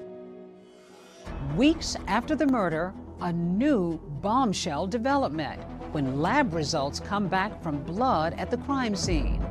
There was Jonna's DNA, Jason Amemy's DNA, and there was an unknown DNA inside and outside of the apartment. Could this DNA belong to the killer? Detectives are racing to find out. That was the key to getting the person that did this. Wow, they're going to be able to find who murdered her.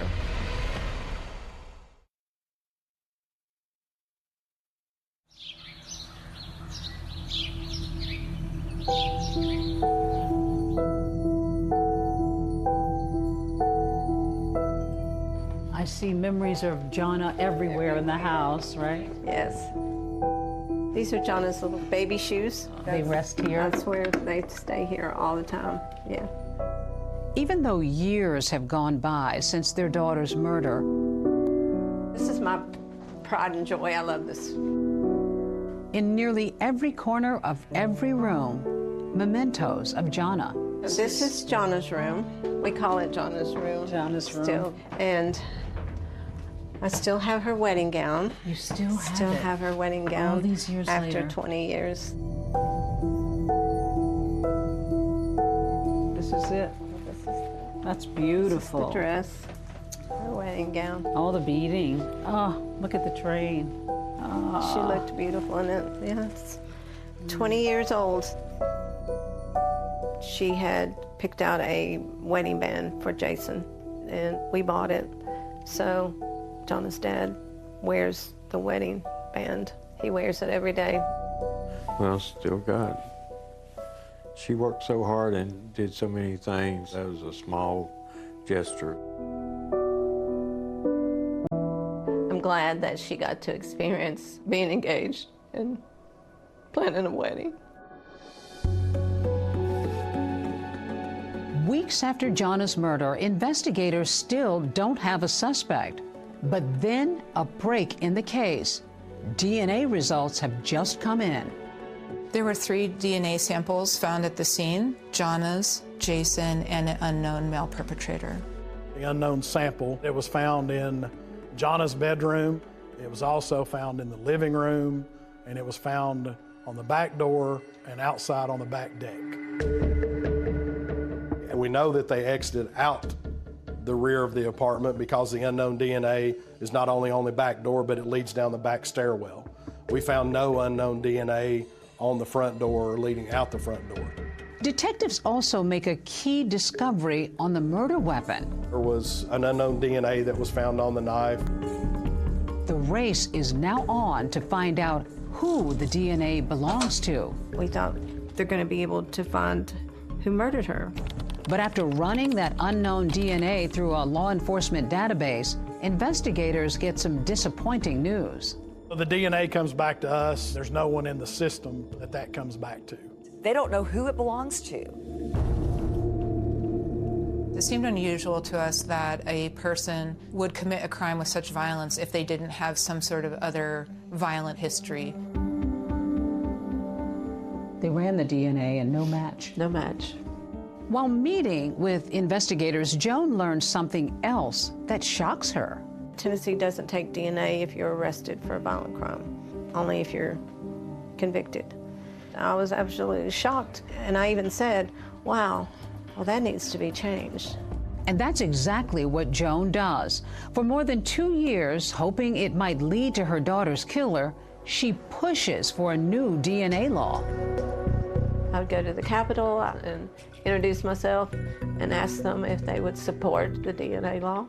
We're talking about any violent crime such as murder, rape, even robbery. Those people arrested would have to submit their DNA. Joan is a fighter, and she rose up like a phoenix. Jonna Berry was her name, and her parents, Joan is sitting in the back of the chamber here with me today, have been on a crusade. Well, a victory today for family and friends of murdered UT student Jonna Berry. I think this is a very important bill for every citizen in the state of Tennessee. You pushed and pushed, and you got this law passed in Tennessee. You changed the law. Yes, we did. Jonah's law. It is. It's called the Jonna Berry Act. But ironically, even after changing the law, Joan discovers there's still no match with that unknown DNA in her daughter's case. How did you find the strength to keep pushing? And this was the most important thing in the world to me, to find out who murdered Jonna. When it comes to this mother wanting to find answers, she would stop at nothing. To keep her daughter Jonna's name out in the public, Joan goes on national talk shows. Joan, what has it been like all these years? There's no words to explain what we've gone through. She even goes on the Montel Williams show seeking a psychic's help. Really need to know, we need to know who did this to Jonna. We need answers. Heartbroken warrior. That's who Joan is. That was my prayer always, to have an answer. And I believed in my heart that God would answer my prayers. Even if it took a while? Mm-hmm. And one day he said, "What are you worried about? It's gonna be okay." As the investigation into Jonna's murder went on, it really expanded. Thousands of tips came in. We would follow up with the tips that we would get Every person that we came in contact with, we asked them to voluntarily commit to a DNA sample. We looked into any person that we possibly could, but it was just dead end after dead end. Then, about 2.5 years after Jonna Berry's death, So in this lab, we actually have dual purpose. a forensic scientist makes a key discovery. I said, oh, wow, this might be something. Our chief of detectives called and said that we all needed to get together. He needed to talk to us.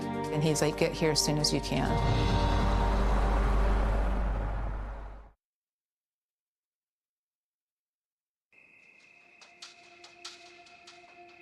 A family still looking to track down a murderer tonight, nearly 3 years after their daughter in UT co-ed is killed in her apartment. The main thing that you're going on is DNA evidence. Yes, we had the unknown DNA. It was really our only connection to the person that was connected to this crime. We thought, will we ever have this case solved? Then the case makes a turn. Someone called in a tip after looking at the composite sketch, and they said, that looks like someone I know. And that someone is Taylor Olson. Looks very similar. Yes. Taylor Lee Olson is 22 years old. He lived about 15 minutes from the crime scene, and he was known to have committed some petty crimes, also harassment, theft. He also had an outstanding warrant for his arrest out of another jurisdiction. We arrested him, asked him about the crime. Does he present in any way at all to you that he might have a connection to this? He said that he didn't know anything about the crime. He voluntarily gave us his DNA. Given that Taylor Olson only had smaller petty crimes, he didn't really fit the profile of who we were looking for. We just thought, hey, you know, this is just another person that looks like the composite sketch. Olson's DNA is then sent to a lab to compare it to the unknown DNA found at the crime scene. It comes back, it is a match to the blood of that unknown person found at the crime scene. So in this lab, we actually have dual Jennifer purpose. Millsaps, the forensic scientist at the lab, made the match. I looked at it a couple times. I wasn't too sure. I wanted to make sure that it actually was a match and I hadn't confused something. So we actually ran it twice to verify it. That must have been a big moment. Oh yeah, it was huge. Amazing. Probably one of the happiest moments of my life. We were all very excited, high-fiving each other, celebrating. Gave Brad a big hug or something because we couldn't believe it finally happened. You get a phone call. There's a match. I couldn't believe what I was hearing, so I said, I want to put you on the speakerphone because I wanted Mike to hear too, because I didn't trust what I was hearing. It was the blessing that God had answered my prayer. So when we come back to town, we learn that Taylor Olson has a couple more outstanding warrants for his arrest, a burglary and a theft. At that time, detectives don't have a warrant to arrest him for murder. So we go into mode of looking for him and trying to locate him on those arrest warrants. He was found, ironically, in the mall where Jonna worked, in the parking lot of the mall. He was inside the trunk of a car. He was trying to hide from the officers. So we took him into custody. You had your suspect. We had a suspect. We wanted to give him an opportunity to explain why his DNA or his blood was found there in the crime scene. What's up, Taylor? How you doing, man? It was very important to us that he didn't have any upfront knowledge that we were going to talk to him about Jonna or the DNA. Do you know why you're here? Pretty much. What for? Guys accused me of breaking into his house and stealing a bunch of steel. Had you ever heard about the Jonna Berry homicide case before? Mm-hmm. So you'd never seen Jonna Berry before? Like, in person? Yeah. No, I never met her. Detectives decide to confront Olson with the DNA evidence. After I sent your sample off to the TBI lab, they got us a report back. It's a match for your DNA being in Jonna Berry's apartment. Is this a joke? No. Like, I really don't know anything like Trust me, it's not a joke. Is there any reason that you can explain your blood being in John Berry's apartment. My blood was in John Berry's apartment. Right. You're serious? Yeah. He was very adamant that he was not there. He denied any involvement. You think killed someone? I'm just talking about the evidence, is what I'm talking about. I've never killed anyone. We knew he was there, of course, because of the blood, his DNA being there. So we're here to give you an opportunity. Okay. To, tell us what happened, why you were there, and why your blood was there. I have never been there. I don't even know killer. I haven't killed no one. I've never killed anybody. Never. There was no doubt in my mind at that point that this was the person that we've been looking for. We have your blood there. So I'm pretty much huh? We're giving you the opportunity to explain. I don't have an explanation. What happened? Finally, we were just like, hey, he's just going to keep going and going with his story, and nothing's ever going to change. It almost seemed like he thought that he was going to get away with it. Olson is questioned 3 days in a row. And on the final day, investigators are about to make a breakthrough. I've been sitting out here in the hallway listening to this that you're talking about, and I'm just about sick of it. Why did you do this to this girl? And finally he said, okay, I was there. I can't believe this happened. You got the knife away from that person, went kind of crazy.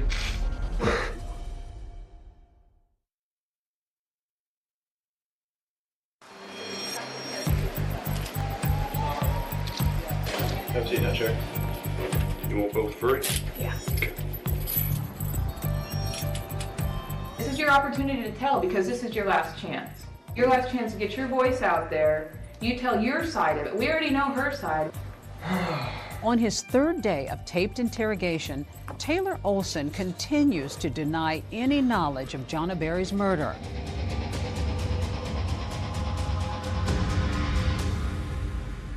Why don't you tell me what happened when you were inside? I don't know. He would just say, I don't have an explanation, don't have an explanation. So finally, we just said, enough's enough. Taylor, I've been sitting out here in the hallway listening to this you're talking about, and I'm just about sick of it. You know what happened to this girl? Look at this. You were there. You know what happened to her. We know you were there. The evidence shows you were there. Why did you do this to this girl? Huh? Oh my God. Why'd you do that? And that's when you really saw Taylor change. Once he saw the crime scene photo, this is what happened, this is what you did. You need to talk about this. Finally, with evidence of the crime staring him right in the face, Taylor Olson begins sharing his own account of the night of the murder. I just didn't understand what happened. Did you have blood on you? Were you cut? I don't remember if I was cut. Eventually, more details begin trickling in as Olson says he was out that night with a friend named Noah Cox. Me and Noah went out and jacked a CD player out of a car. And we kind of got lost from each other, and someone came out when we were breaking into cars and yelled at us. Ran off. I don't know where the hell he was. Now, wandering around on his own, Olson says he suddenly found himself outside Jonna's apartment. He says he goes up back steps of Jonna and Jason Amami's apartment. I was looking for some keys. And then someone said, "Who are you?" or "What are you doing?" or something. And I was like, chill out. And then I just heard a yell, and then I just felt the pain. He goes in Jonna's bedroom. Jonna wakes up. He says they get into a confrontation and she has a knife, stabs him on the arm, fought with her over the knife. She did fight back hard. She fought for her life. That's why the stabbing kept going on and on. You got the knife away from that person and just went kind of crazy? Yeah. I guess they were sleeping with it.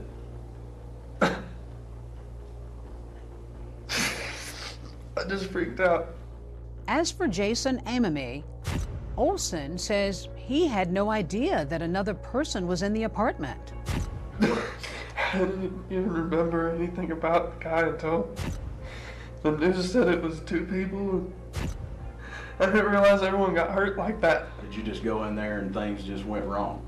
I really don't know her, man. I've never met her. There's no reason for him to select that apartment other than the fact that it was the first apartment he came to that had an open door.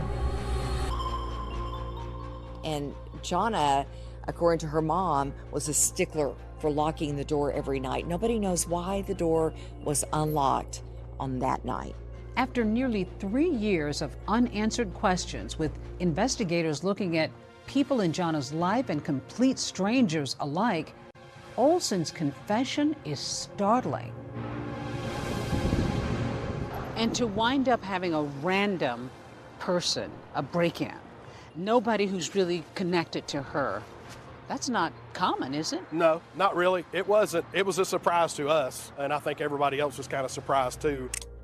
Now that Knox County detectives know Taylor Olson's full story, he prepares to tell his mom and sister the truth.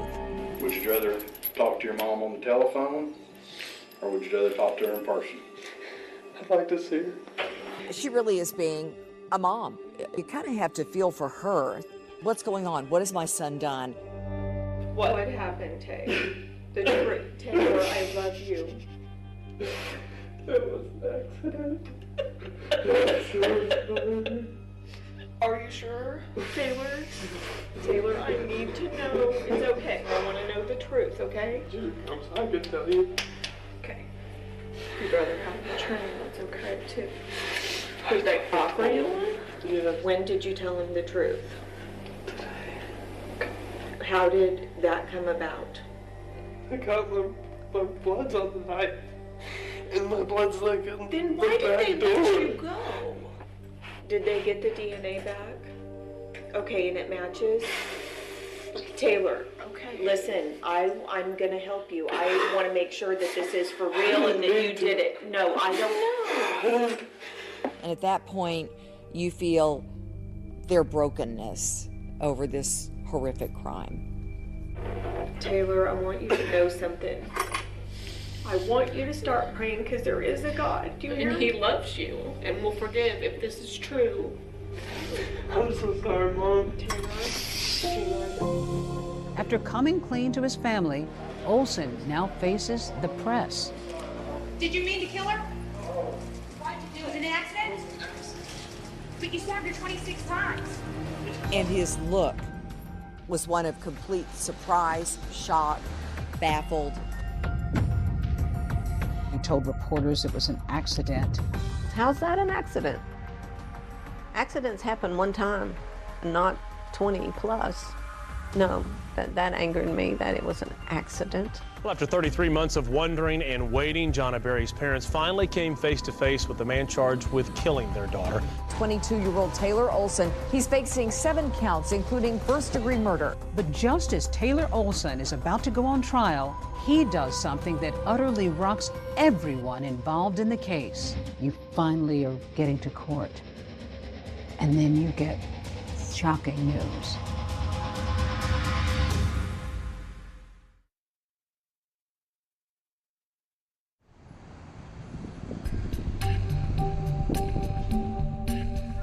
Our top story tonight. This man, 22-year-old Taylor Lee Olson of Knoxville, is behind bars. Now, today's announcement providing some relief to Jonna's family, who have spent years and countless hours searching for her killer.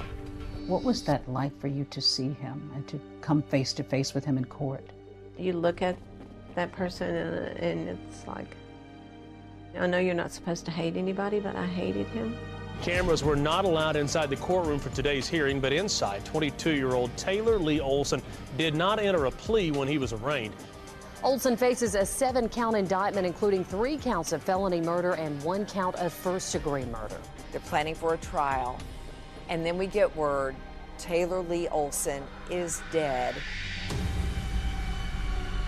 He hanged himself in his jail cell. I got a call the Monday after Easter that he had been found in his jail cell, that he had fashioned a ligature with sheets. finally are getting to court. And then you get shocking news. He's taken his life. When I got the news, I became very upset. I even cried. What were the tears for? Just tears of relief, because we don't have to fight the system. But Joan Berry wants confirmation with her own eyes that her daughter's killer is really gone. I called the DA's office and I said, I know you probably think I'm just a crazy old woman, but I want to see him dead, just the way I had to look at my daughter, dead. Joan and Mike wanted that. We met in the conference room in the district attorney's office and showed them photographs of Taylor Olson's autopsy. To some people it might sound cruel, but I think it gave me some closure. I think that the Berrys needed to see the photos of Taylor Olson because they were deprived of the right of a trial. Though there's no trial, the case isn't exactly over, because in writings left behind in his jail cell, Taylor Olson tries to argue his innocence from beyond the grave. I read a bunch of letters that said, I didn't do it, and hung himself. That's a coward's admission of guilt. Olson writes a long note called The Story, where he tries to shift blame by bringing back a familiar name. Taylor Olson said he didn't do it and that Noah Cox, his friend, is the one who committed the crime. Noah Cox was the individual that Taylor said he was with when they were breaking into vehicles and were separated. In an audio recording with investigators, Noah Cox denies breaking into cars with Olson that night, and he's adamant that he was never in Jonna Berry's apartment. Mr. Cox, were you present in the apartment when Jonna Berry was murdered? No, sir. The whole story just really doesn't make sense. We had talked to Noah Cox. He had submitted to a DNA sample. His DNA didn't come back as a match to the unknown sample. There was no evidence showing that Noah Cox was ever in that apartment. There's no other blood samples, fingerprints, nothing to indicate that anyone but Taylor was there. Taylor Olson's partial fingerprint was ultimately found on the murder weapon. Was there any part of you that felt any sadness for the outcome? Sad for his family. Two families' lives had been ruined, you know, painfully. I'll never see my daughter again. Now they'll never see their son again. Through their pain, Joan and Mike Berry stay busy, focusing on the laws they've changed and all the victims they've helped. And now here we are at the TBI, where there is big change. There is change. There's now a memorial to Jonna at the Tennessee Bureau of Investigation's Knoxville DNA lab. Long after we're gone, she'll still be helping others. To be able to have made that kind of change in a state law, that must be gratifying, even in the midst of your heartbreak. It is very gratifying, but it's also sad that this had to happen to my daughter. And when Joan and Mike aren't tirelessly fighting for victims' rights, every senator vote on the bill. Every senator vote has every senator voted. You do remember that one? August the 26th or 21st birthday. They take time to savor the bright, wonderful memories their daughter left behind, including a note written to each of them on her high school graduation day. I still have the letter, so I'd like to read it to you, and it says, "Dear Mom, I want to thank you for being my mom. You have always been the one I could turn to, no matter what. The only true friend that I've ever had. I only hope that someday that I'll be a mom as good as you are.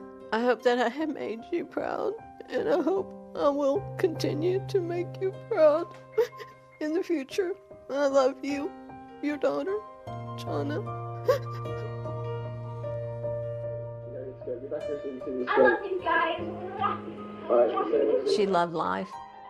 You know, I can still see her in her little red convertible with the top down and her ponytail blowing in the wind. Jonna, smile to the camera, girl. Hey. Jonna's dead, but she's not dead in my heart. I plant flowers in her memory. Sometimes I'm outside, I think butterflies remind me of her. So she's still with you? She is.